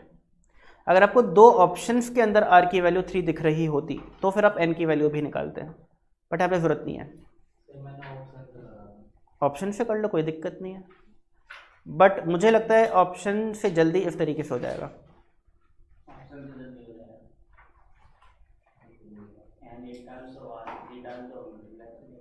ना ये भी कर सकते हो, अगर आप 3P2 निकालोगे तो आंसर 6 आएगा, 8P3 निकालोगे तो 8 मल्टीप्लाई बाय 7 मल्टीप्लाई बाय 6 करोगे तो आपका आंसर 336 आ जाएगा। ऐसे ही ना, ऐसे भी कर सकते हो और ऐसे भी कर सकते हो, दोनों एक ही जैसा है।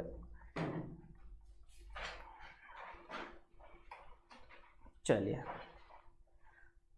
ये क्वेश्चन तो कर लोगे आप खुद ही।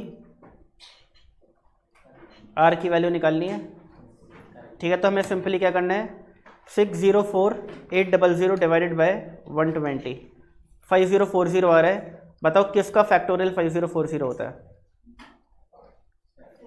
तो आंसर क्या आ जाएगा? 7। ठीक है जी। दिस डिवाइडेड बाय दिस, ये आ रहा है, यानी कि R फैक्टोरियल मेरा ये आ रहा है। किसका फैक्टोरियल 5040 होता है? 7 का फैक्टोरियल, यानी कि r फैक्टोरियल और 7 फैक्टोरियल एक बात है, यानी r7 है।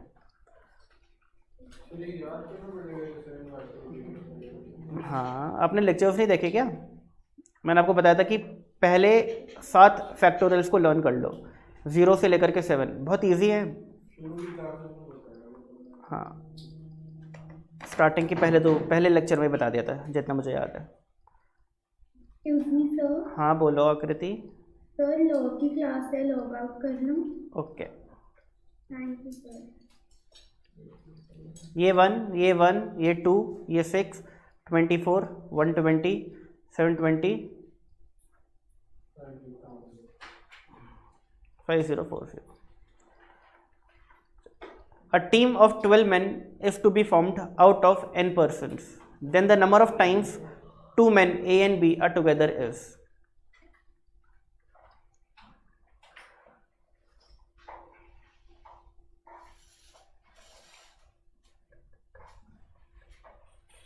बताइए।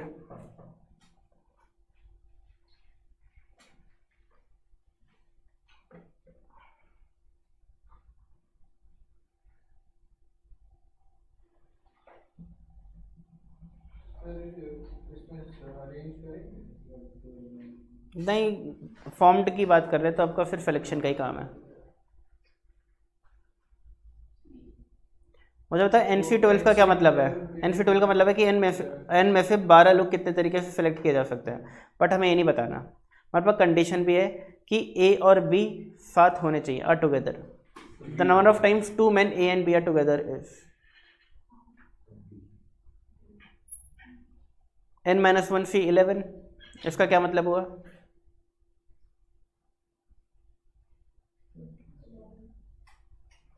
अच्छा, सी ऑप्शन कौन कह रहा है? कोई भी नहीं कह रहा?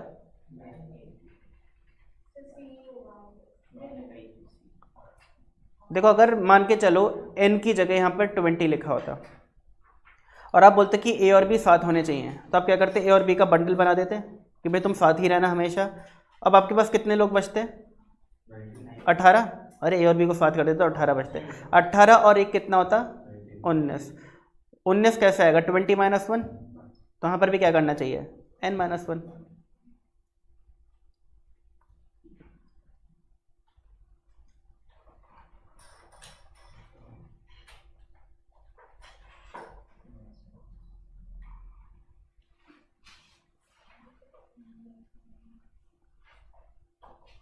क्या ये सही है?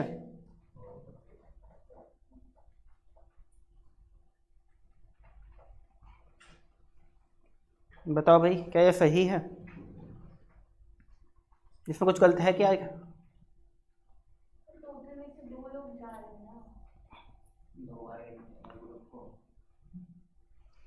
मैंने अभी आपको वो अप्रोच बताई जो आप सोच रहे होगे, जो भी ऑप्शन बोल रहे थे, बट आप इसमें ये भी सोचो कि नीचे 11 आ रहा है, यानी कि क्या मतलब है?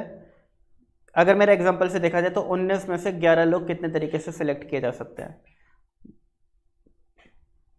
क्या मुझे 11 लोगों को सिलेक्ट करना है?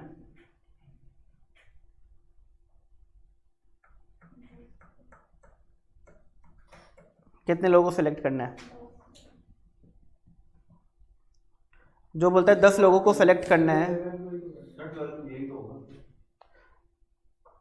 मैं हर एक एंगल ले रहा हूँ, फिर आप लोगों को सही आंसर बताना है।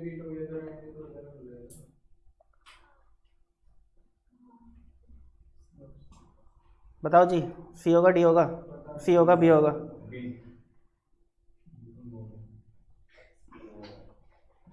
क्या हमें 11 लोगों को सिलेक्ट करना है?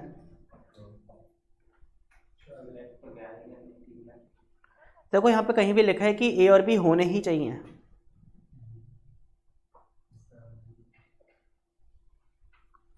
अगर लिखा होता कि ए और बी होने ही चाहिए तो ऑप्शन सी सही होता कि भाई 2 लोगों को तो ऑलरेडी सिलेक्ट कर लिया हम लोगों ने, अब हमें रिमेनिंग n-2 लोगों में से 10 लोग सेलेक्ट करने हैं। बट इस क्वेश्चन में कहीं नहीं लिखा कि ए और बी होने ही चाहिए, उन्हें सिर्फ ये लिखा कि ए और बी साथ होने चाहिए, यानी अगर हो तो ए और बी साथ हो, वरना ना हो। ये बात समझ आई आप लोगों को? इसलिए इसका ऑप्शन सी सही नहीं होगा। श्रुति, समझ आ रहा है आपको?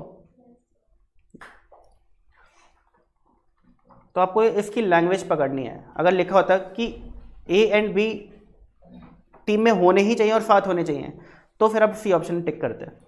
अभी तो कहीं नहीं लिखा कि होने ही चाहिए, बस ये लिखा है कि ए और बी होने चाहिए तो साथ होने चाहिए, वरना ना हो तो दोनों हो, वरना कोई भी ना हो। A committee is to be formed of 3 person out of 12, find the number of ways of forming such committee. 12 से 3 कितना हो जाएगा? 220। Okay, 12 multiply by 11 multiply by 10 divide by 6, 220 answer आ रहा है। There are 7 men and 3 ladies. Find the number of ways in which a committee of 6 can be formed of them if the committee is to include at least 2 ladies. ये question थोड़ा लेंदी होगा, थोड़ा सा, ज़्यादा नहीं, थोड़ा सा। हमें कमेटी बनानी कितने लोगों की? 6 लोगों की। आपके पास कितने मैन हैं? 7। और कितनी लेडीज़ हैं? 3। यानी आपके पास टोटल 10 लोग अवेलेबल और आपको 6 लोगों की कमेटी बनानी है। अब क्या बोलते हैं क्वेश्चन कि कमेटी ऐसी बनाओ कि उसमें कम से कम 2 लेडीज़ हों, कम से कम 2 लेडीज़ हों। तो क्या मेरी कमेटी में 4 मैन एंड 2 लेडीज़ हो सकती हैं? क्या 3 मैन एंड 3 लेडीज़ भी हो सकती हैं? हो सकती हैं। यानी कि या तो मेरा काम ऐसे हो सकता है या फिर ऐसे भी हो सकता है। मैं कमेटी 4 मैन 2 लेडीज़ की भी बना सकता हूँ या फिर 3 मैन 3 लेडीज़ की बना सकता हूँ। रूल ऑफ और क्या कहते हैं कि प्लस करो। तो इसका आंसर और इसका आंसर आपको प्लस करना है। अब 7 मैन में से 4 मैन कितने तरीके से सेलेक्ट किए जा सकते हैं? क्या मेरा मेन टास्क कंप्लीट हो गया? नहीं। अब मुझे 3 में से 2 लेडीज़ भी सेलेक्ट करनी है। अब मेन टास्क कंप्लीट हो जाएगा, मेरी कमेटी 6 लोगों की बन चुकी है। बट इसको मैं एक दूसरे तरीके से भी बना सकता हूँ। अगर मैं 7 में से 3 मैन सेलेक्ट करूँ एंड 3 में से 3 लेडीज सेलेक्ट करूँ। 7C4 और 7C3 आंसर एक ही होगा। 7C3 निकालना ज़्यादा आसान है। आंसर है 35। 35 मल्टीप्लाई बाय 3 105 और 7C3 again 35 multiply by 1 35। Answer आ गया 140। समझ आया? आया ना? बताओ जी सारे बच्चे, आ गया? आगे बढ़े। अगर ये क्वेश्चन समझ आया ना तो एक क्वेश्चन करके दिखाऊंगा आप लोग, तगड़ा क्वेश्चन।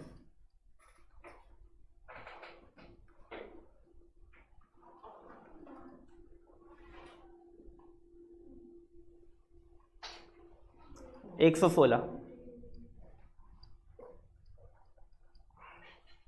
मैं आप लोगों को 5 मिनट दे सकता हूँ उस क्वेश्चन के लिए।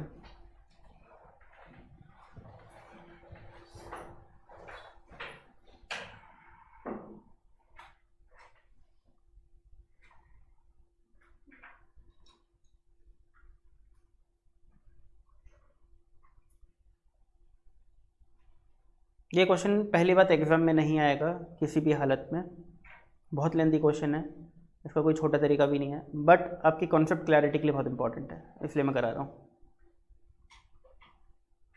जैसे एक और क्वेश्चन मैंने कराया था एग्जामिनेशन वाला, कि एग्जामिनेशन के जो लेटर है उसको यूज़ करके आप कितने 4 लेटर वर्ड्स बना सकते हो, तो उसमें भी 3 केसेस बने थे, वो भी बड़ा है 1 नंबर के हिसाब से, बट कॉन्सेप्ट क्लैरिटी अच्छी होती है उनसे।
हाँ जी, हुआ।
बोलो भाई, बोलो भाई, बोलो भाई।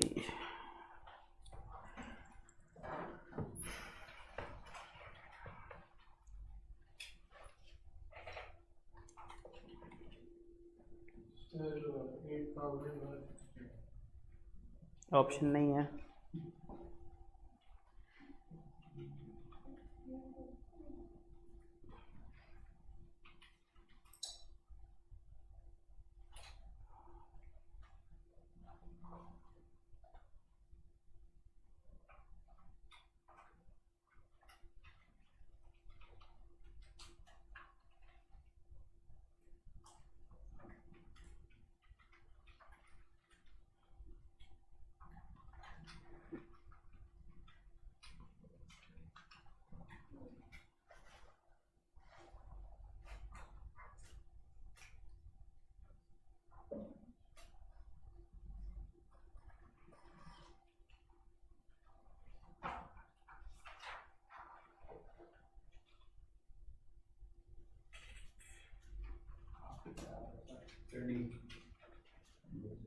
मुझे इसका आंसर नहीं पता। मैं बोलते हैं सारे आंसर रटे होते हैं। बता दूंगा क्या होगा थोड़ी देर में। सुनो, क्वेश्चन समझा रहा हूँ, सबने ट्राई कर लिया अपने अपने लेवल पर। A committee of 7 members is to be chosen out of 6 chartered accountants. ठीक है ना, 4 इकोनॉमिस्ट और कितने कॉस्ट अकाउंटेंट्स हैं? 5।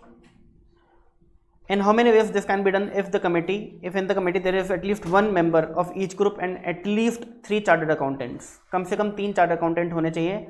कितने लोगों की कमेटी में? 7 लोगों की कमेटी में।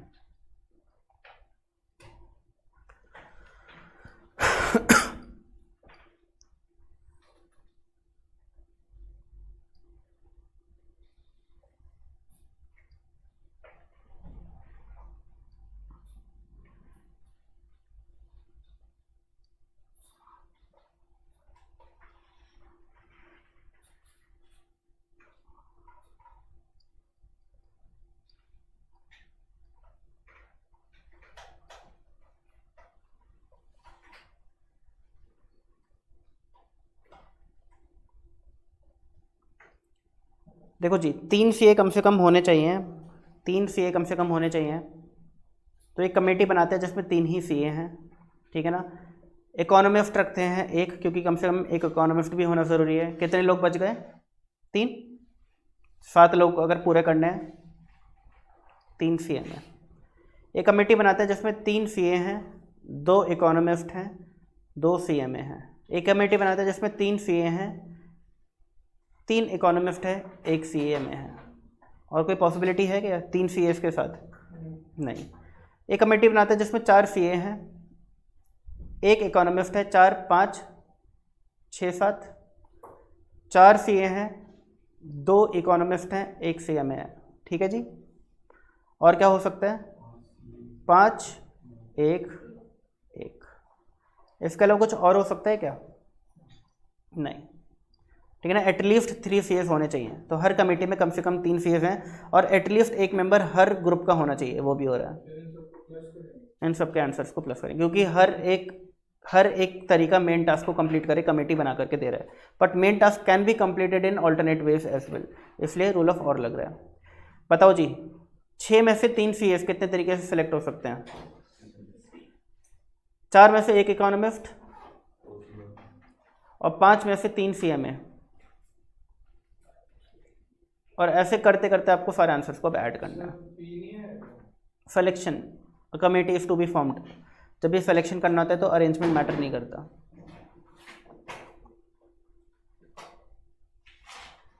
ओके जी, कर लोगे अब ये? कोई दिक्कत, गिले शिकवे? 6C3 multiply by 4C2 multiply by 5C2, 6C3 multiply by 4C3 multiply by 5C1, 6C4 multiply by 4C1 multiply by 5C2, 6C4 multiply by 4C2 multiply by 5C1, और आखिरी 6C5 multiply by 4C1 multiply by 5C1। 6C3 होता है 20 multiply by 4 multiply bye 5C2 40 10, यह आ गया 800।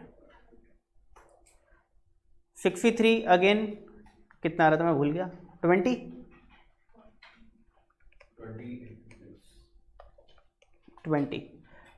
Multiply by 4C2 आएगा आपका 6,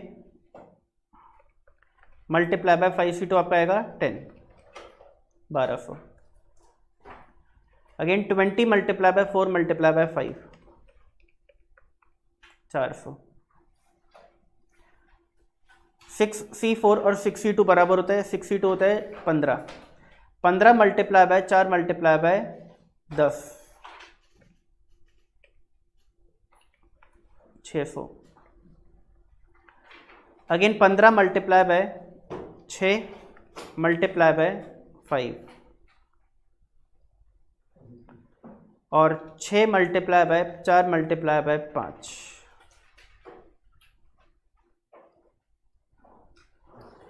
800 plus 1200 plus 400 plus 600 plus 450 plus 120, 3570। Question easy था, बस इसमें आपको लॉजिक लगाना था कि केस कितने बन सकते हैं, बाकी तो कुछ है ही नहीं इस क्वेश्चन के अंदर।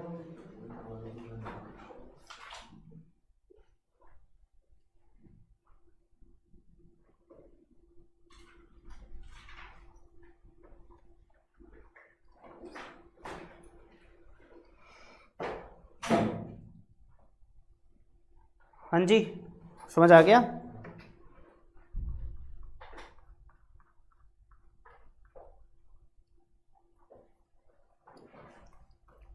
तो अब ये वाले क्वेश्चंस बाकी ट्राई करोगे तुम लोग? बताओ 119 का आंसर कौन देगा?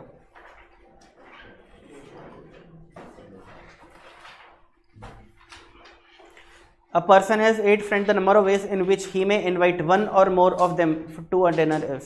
एक बंदा है, उसके पास 8 दोस्त हैं, कितने तरीके से वो एक या एक से ज़्यादा दोस्तों को डिनर पे इनवाइट कर सकता है? Very good.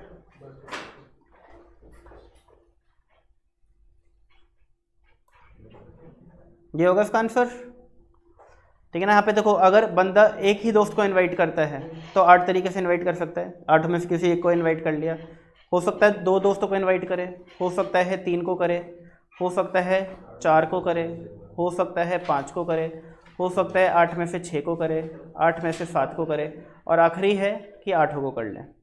इन सब आंसर्स को ऐड करोगे तो आपको क्या मिलेगा? 2 की पावर n-1। यह मेरी प्रॉपर्टी है कॉम्बिनेशन की। कौन सी प्रॉपर्टी है, याद दिलाएंगे?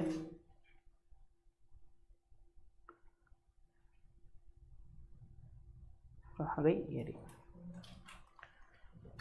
कि अगर NC1 NC2 NC3 करते करते NCN होता है, हमारे क्वेश्चन में कर रहा है 8C1 8C2 8C3 8C4 करके 8C8 तक, तो इसको हम 2 की पावर n-1 के बराबर भी बोल सकते हैं। तो 2 की पावर 8-1 हो जाएगा 255।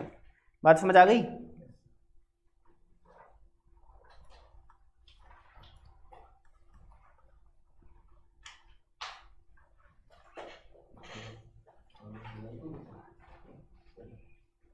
इसका आंसर क्या होगा?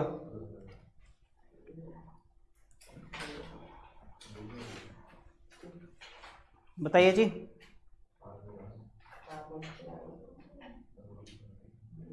आप एक दुकान पे गए हो, आपके पास 4 ऑप्शंस हैं, टीवी खरीदने का, रेफ्रिजरेटर खरीदने का, वॉशिंग मशीन और कूलर। आप कितने तरीके से एक या एक से ज़्यादा अप्लाइंसेस खरीद सकते हो? बताओ जी। यानी कि 2 की पावर 4 माइनस 1 यानी कि 15। ठीक है ना। हो सकता है कि आप इन चारों में से कोई एक चीज़ खरीद लो, जो कि 4 तरीके से किया जा सकता है। या तो टीवी खरीद लोगे, रेफ्रिजरेटर, वॉशिंग मशीन है, कूलर।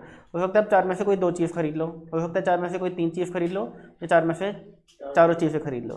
तो इसको हम 2 की पावर n-1 भी बोलते हैं, जो कि 15 आएगा। इसका आंसर बताइए क्या होगा? Every person shakes hand with each other in a party and the total number of hand shake is 66। The number of guest in the party is. देखो हैंडशेक करने के लिए कितने लोगों की रिक्वायरमेंट होती है? 2। तो आपको पता नहीं कितने लोग हैं, बट आपको ये पता है कि 2 लोगों की रिक्वायरमेंट होगी हैंडशेक करने के लिए। और इस तरीके से कितने हैंडशेक्स हुए? 66।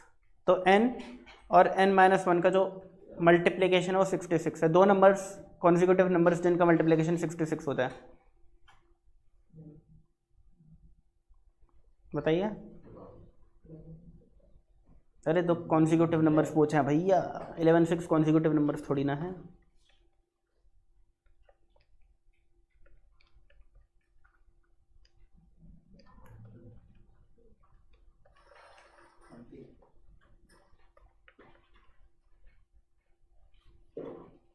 होते हैं क्या? सुनो, ध्यान से सुनना। पहली बात, NC2 का मतलब n-1/2 फैक्टोरियल होता है, जो तुम लोगों ने ध्यान नहीं दिया। ठीक है ना। और n-1 इज इक्वल टू, जब ये क्रॉस मल्टीप्लाई होगा तो क्या हो जाएगा? 132। अब 2 ऐसे नंबर्स होते हैं जिनका मल्टीप्लिकेशन 132 होता है। क्या होते हैं वो? 11 और 12। तो 12 इंटू 11 लिख सकते हो। n-1 में क्या बड़ा होगा? n। तो कितना आ गया? 12। आई बात समझ?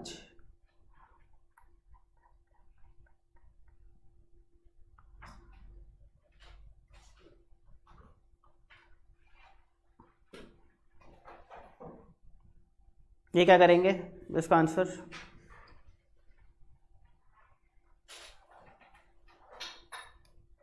दस कैंडिडेट्स हैं और आपके पास 6 सीटें खाली पड़ी हैं, और एक कैंडिडेट को तो आपको सिलेक्ट करना ही करना है। तो बताओ ये काम कितने तरीके से किया जा सकता है?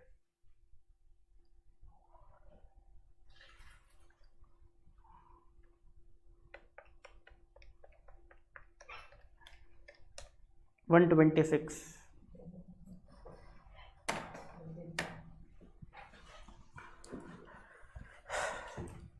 क्या हो गया अखिल?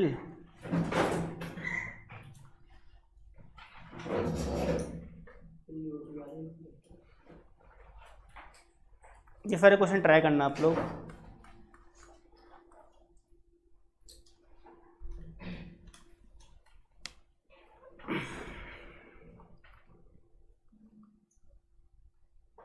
वन 126 क्वेश्चन एक बार ट्राई करते हैं। बताओ भाई। अरे आज क्लास लेट शुरू हुई थी ना, तो लेट तक भी चलेगी। बस चलेगी, चिंता मत कर। बताओ 126 क्वेश्चन जैसा क्वेश्चन हमने किया हुआ है, बताओ उस क्वेश्चन में जो हमने किया था और इस क्वेश्चन में क्या फ़र्क है? जल्दी बताइए, फटाफट बताइए। Find the number of ways of selecting 4 letter from the word examination. इसका आंसर याद है क्या था? ऐसे था 2 4 5 4, बट ये तो ऑप्शन ही नहीं है। बताओ जी क्या फ़र्क है उस क्वेश्चन में इस क्वेश्चन में? वहाँ पे था how many 4 letter word can be formed out of the letter of the word examination. वहाँ पे अरेंजमेंट करना था मुझे, बट यहाँ पे सिर्फ सेलेक्शन करना है, तो आंसर तो चेंज होगा ही होगा। अब मुझे एक बात बताइए, EXAMINATION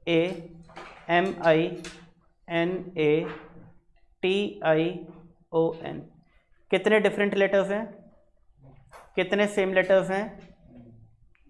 टोटल लेटर्स कितने हैं? 11।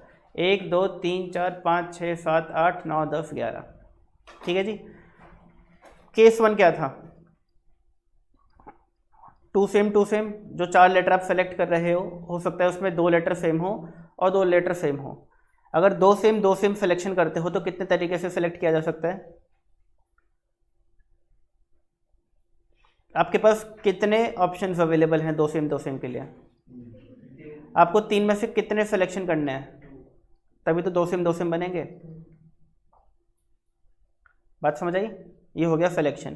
केस 2, आप बोलते हो कि या तो 2 सेम 2 डिफरेंट भी सिलेक्ट किए जा सकते हैं।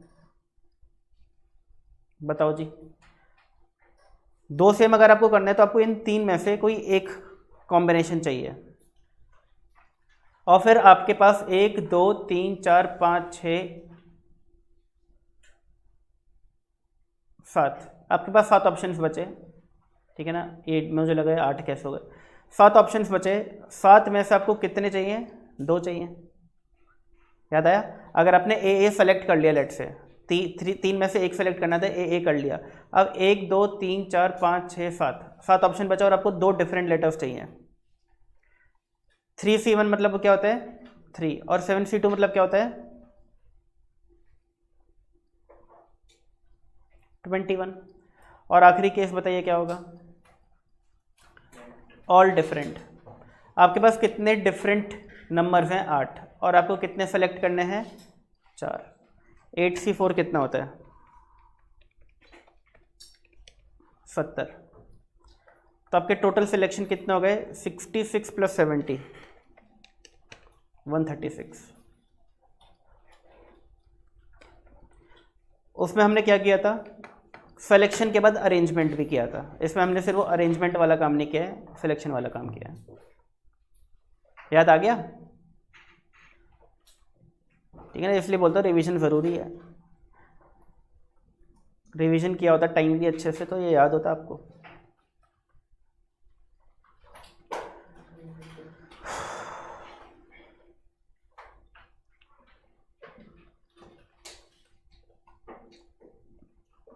करना है आके क्वेश्चंस को ट्राई।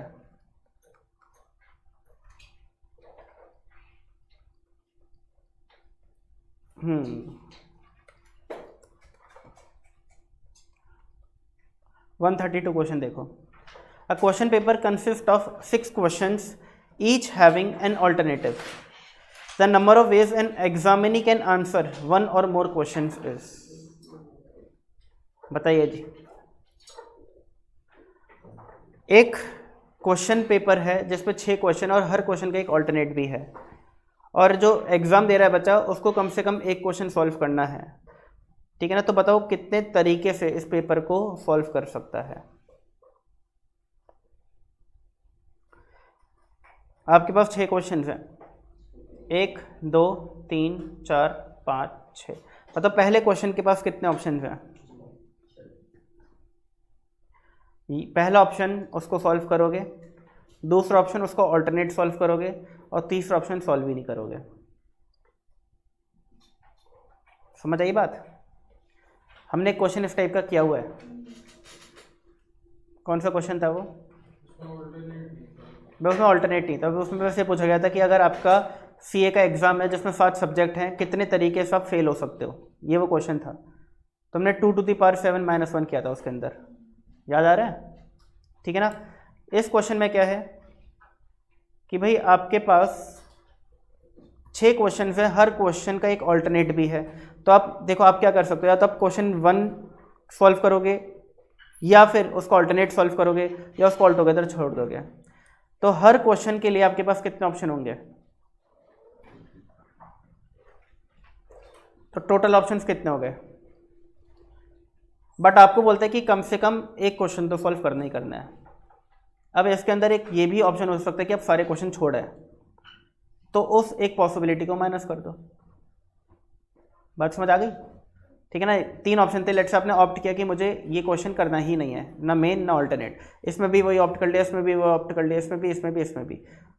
तो ये एक ऐसा होल सम एक सिचुएशन बनेगी, उसको हमने माइनस कर दिया। बताओ जी आंसर क्या आ रहा है? 728।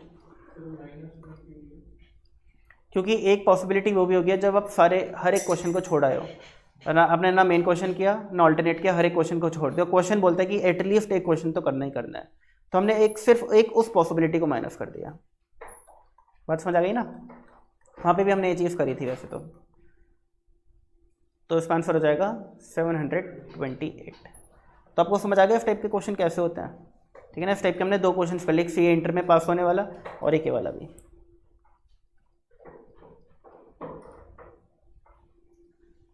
ये तो बहुत मुश्किल क्वेश्चन हैं।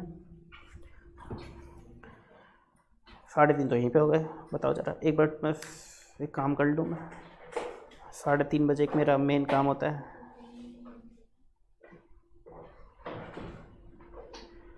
चलो सही है, काम चल जाएगा इससे भी।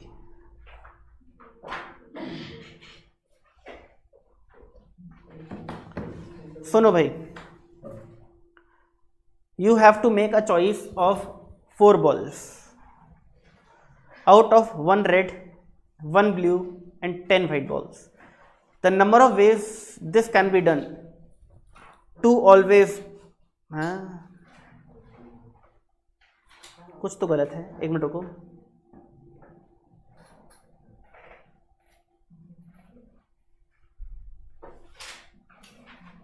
अच्छा, ये बोलना चाह रहे हैं कि आपको 4 बॉल सेलेक्ट करनी है, आपके पास ऑप्शन है 1 रेड 1 ब्लू 10 वाइट बॉल्स का। आप कितने तरीके से काम कर सकते हो जिसमें 1 रेड बॉल तो होनी ही चाहिए, 1 रेड बॉल तो होनी ही चाहिए, ये क्वेश्चन है। ठीक है ना, लैंग्वेज थोड़ी ग्रामेटिकल मिस्टेक हो गई है।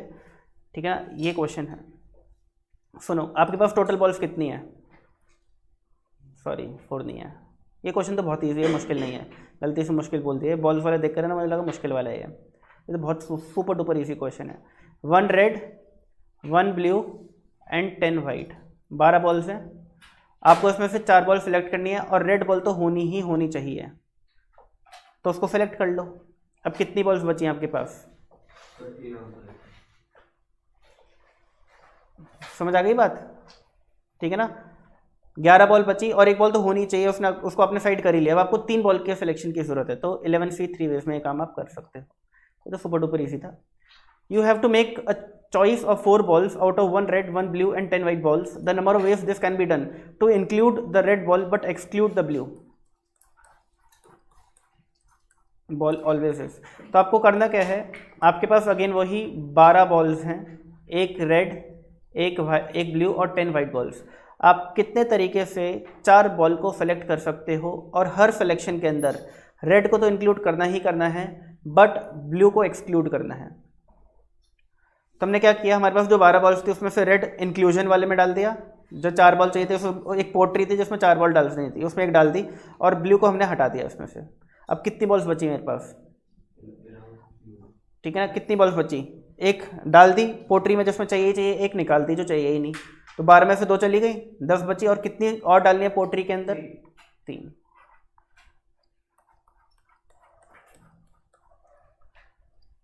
समझ आ गया? Out of 8 balls, 8 different balls taken 3 at a time, without taking the same 3 together more than once, for how many number of times you can select a particular ball? बताओ जी।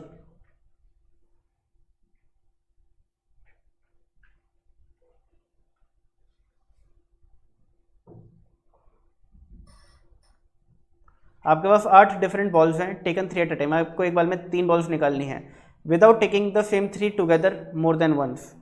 और आप चाहते हो कि वही 3 बॉल्स एक बार से ज़्यादा ना आए, जो 3 बॉल्स निकाल रहा हूँ वो 3 बॉल्स एक बार से ज़्यादा ना आए। For how many number of times you can select a particular ball? एक पर्टिकुलर बॉल आप चाहते हो आपकी हर बार सेलेक्ट हो, तो कितनी बार ऐसा हो सकता है? एक पर्टिकुलर बॉल आपकी हर बार आए, तो आप क्या बोलोगे कि अगर एक पर्टिकुलर बॉल आनी चाहिए, तो इसका मतलब ये हुआ कि अब मुझे 7 बॉलों में से 2 बॉल ही हर बार सेलेक्ट करनी है, यानी वो 3 बॉलों में 1 बॉल तो ही हो, बाकी आपको 7 में से 2 बॉल और सेलेक्ट करनी है। ठीक है ना, तो ये काम आप 7C2 वेज में कर सकते हो। इनडायरेक्टली एक अब particular ball is always selected का आंसर पूछ रहा है वो इनडायरेक्टली। अगर क्वेश्चन बोलता है कि one particular ball is always selected, बताओ कितने तरीके से आप 8 में से 3 बॉल सेलेक्ट कर सकते हो, तो आप क्या आंसर देते कि वो तो सिलेक्ट होगी ही होगी, अब बाकी 7 में से 2 करनी है, यही देते। अब इसी चीज़ को आप कान ऐसे पकड़ो या घुमा करके पकड़ो, बात एक ही होती है। इसने घुमा करके पूछ लिया, ठीक है ना, बात वही है, कुछ डिफरेंट नहीं है। ये सारे क्वेश्चन हम कर चुके हैं, अच्छी बात है। वो मुश्किल क्वेश्चन आ गए, वो है ही नहीं। ओके, वो क्वेश्चंस जो है वो प्रोबेबिलिटी चैप्टर में, मुझे याद आ गया, प्रोबेबिलिटी चैप्टर में वो क्वेश्चंस में पूरा परम्यूटेशन कॉम्बिनेशन का यूज होता है। अगर आपको परम्यूटेशन कॉम्बिनेशन नहीं आता वो क्वेश्चंस को आप कर ही नहीं सकते, ऐसे क्वेश्चंस है वो, और बहुत ही हाई लेवल के क्वेश्चंस हैं, वही 2-3 नंबर का, ठीक है। ये सारे क्वेश्चन तो ईजी हैं। बताइए जी, एक इंटरेस्टिंग क्वेश्चन है, इसको समझते हैं, चैप्टर कंप्लीट ही कर देते हैं आज, ठीक है ना, और थोड़ी देर की क्लास रह जाएगी, 2-3 क्वेश्चन बचे हैं सिर्फ।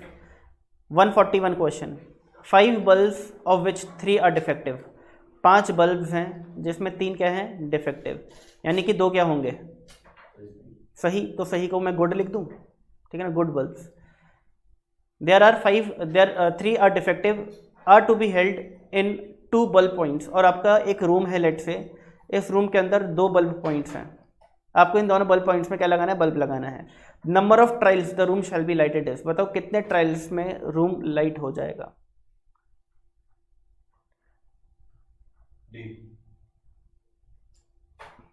कितने ट्रायल्स में रूम लाइट हो जाएगा, सुनो भाई, D1, D2, D3 defective bulb हैं, G1 and G2 good bulb हैं, 5 बल्ब हो गए। हम क्या क्या कर सकते हैं, हो सकता है कि हमने 2 बल्ब जो निकाले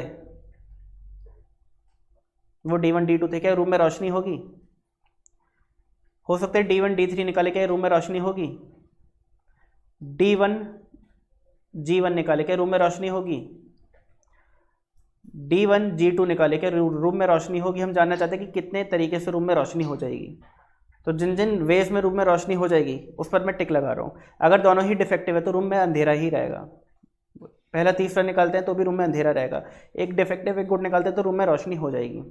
और बताओ, D2 और D3 निकाल सकते हैं, अंधेरा रहेगा, D2 G1 निकाल सकते हैं, D2 G2 निकाल सकते हैं, रोशनी हो जाएगी, रोशनी हो जाएगी।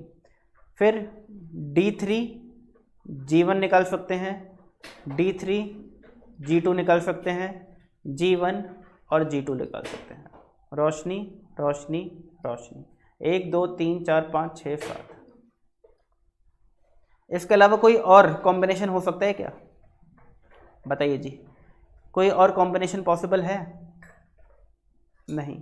अच्छा, अगर ये प्रोबेबिलिटी का क्वेश्चन होता, what is the probability that room will be lightened, फिर क्या आंसर देते आप, वेरी गुड। आप बोलते हैं कि टोटल 10 पॉसिबिलिटीज़ हैं जिसमें से 7 पॉसिबिलिटीज़ में लाइट आ रही है, तो फेवरेबल आउटकम होगा 7, टोटल आउटकम होगा 10, तो 7/10 आपकी प्रोबेबिलिटी हो जाती है। बात समझ आई आपको। तो ये क्वेश्चन प्रोबेबिलिटी का क्वेश्चन भी बन सकता है, तो सिर्फ एक चेंज कर देते हैं, what is the probability that the room will be lighted. अभी क्वेश्चन में ये पूछा है सिर्फ कि व्हाट आर द चांसेस कि रूम जो है वो लाइट हो जाएगा, तो बोलेंगे देयर आर 7 कॉम्बिनेशन जिसमें रूम में बिजली रोशनी आ जाएगी। एक 142 हम कर चुके हैं, कोई दिक्कत होगी नहीं आप लोगों को। 143, the number of ways in which 15 mangoes can be equally divided among 3 student is,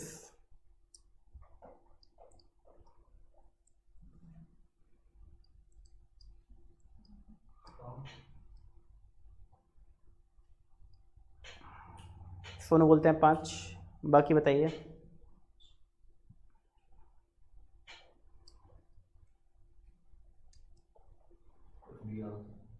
अगर आपको 3 बच्चों में इक्वली डिवाइड करने हैं 15 मैंगोज, तो हर बच्चे को कितने मिलेंगे, 5। तो हम क्या बोल सकते हैं कि भाई 15 में से 5 मैंगो सेलेक्ट करो और एक बच्चे को दे दो। क्या मेन टास्क कंप्लीट हो गया। फिर 15 में से 5 मैंगो सेलेक्ट करो, दूसरे बच्चे को दे दो। क्या मैंने सही किया है? नहीं, क्योंकि मैंगो 10 बचे हैं। फिर 5 बचे मैंगो, 5 बच्चों को दे दो। एक ही तरीके से हो सकता है कि भाई 5 मैंगो बचे तो 5 ले जा, और कोई तरीका नहीं है तेरे लिए। बताओ जी क्या होता है answer? 15 factorial upon 5 factorial multiply by 10 factorial, n factorial upon r factorial n minus r factorial. यहाँ पे क्या होगा? 10 फैक्टोरियल अपॉन 5 फैक्टोरियल 5 फैक्टोरियल, और यहाँ पे क्या होगा? 1 लिख दूँ? कोई दिक्कत? या दूसरी चीज़ क्या लिख सकता हूँ? 5 factorial upon 5 factorial 5 minus 5 factorial, जो कि 0 फैक्टोरियल होता है, जो कि 1 होता है। बताओ जी अब क्या करें? अगला स्टेप।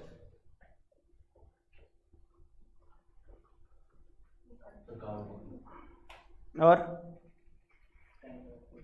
क्या आंसर बचेगा?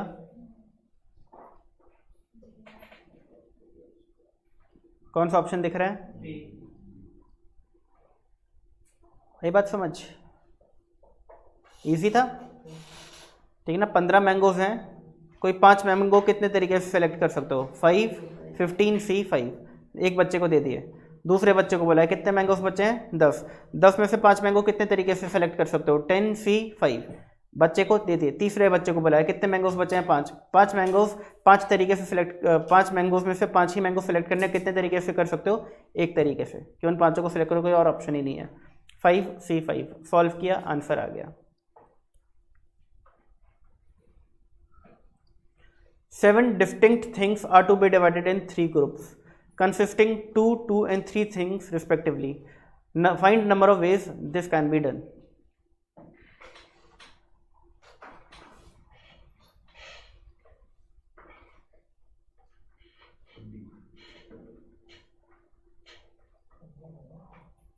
बताओ कुछ गलत किया क्या मैंने?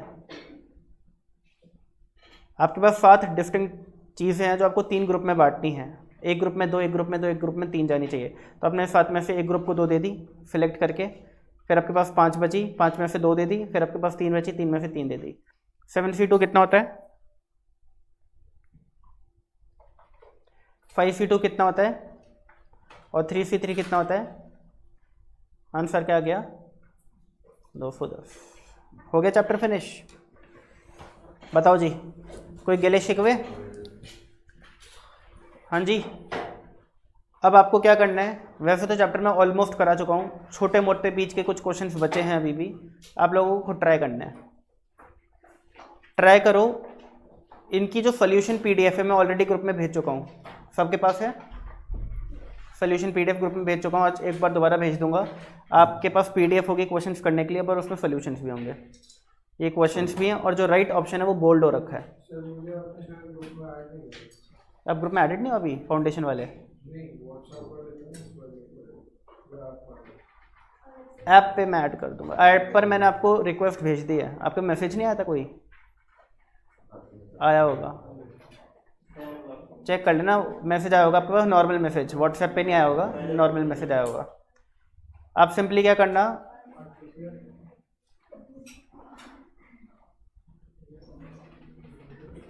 ऐप डाउनलोड करना। मैं आपको लिंक भेज दूंगा, मैं दोबारा भेज दूंगा। अभी के लिए इतना क्लियर है? ठीक है चलो। अच्छा सुनो, बताता हूँ, पहले रुको।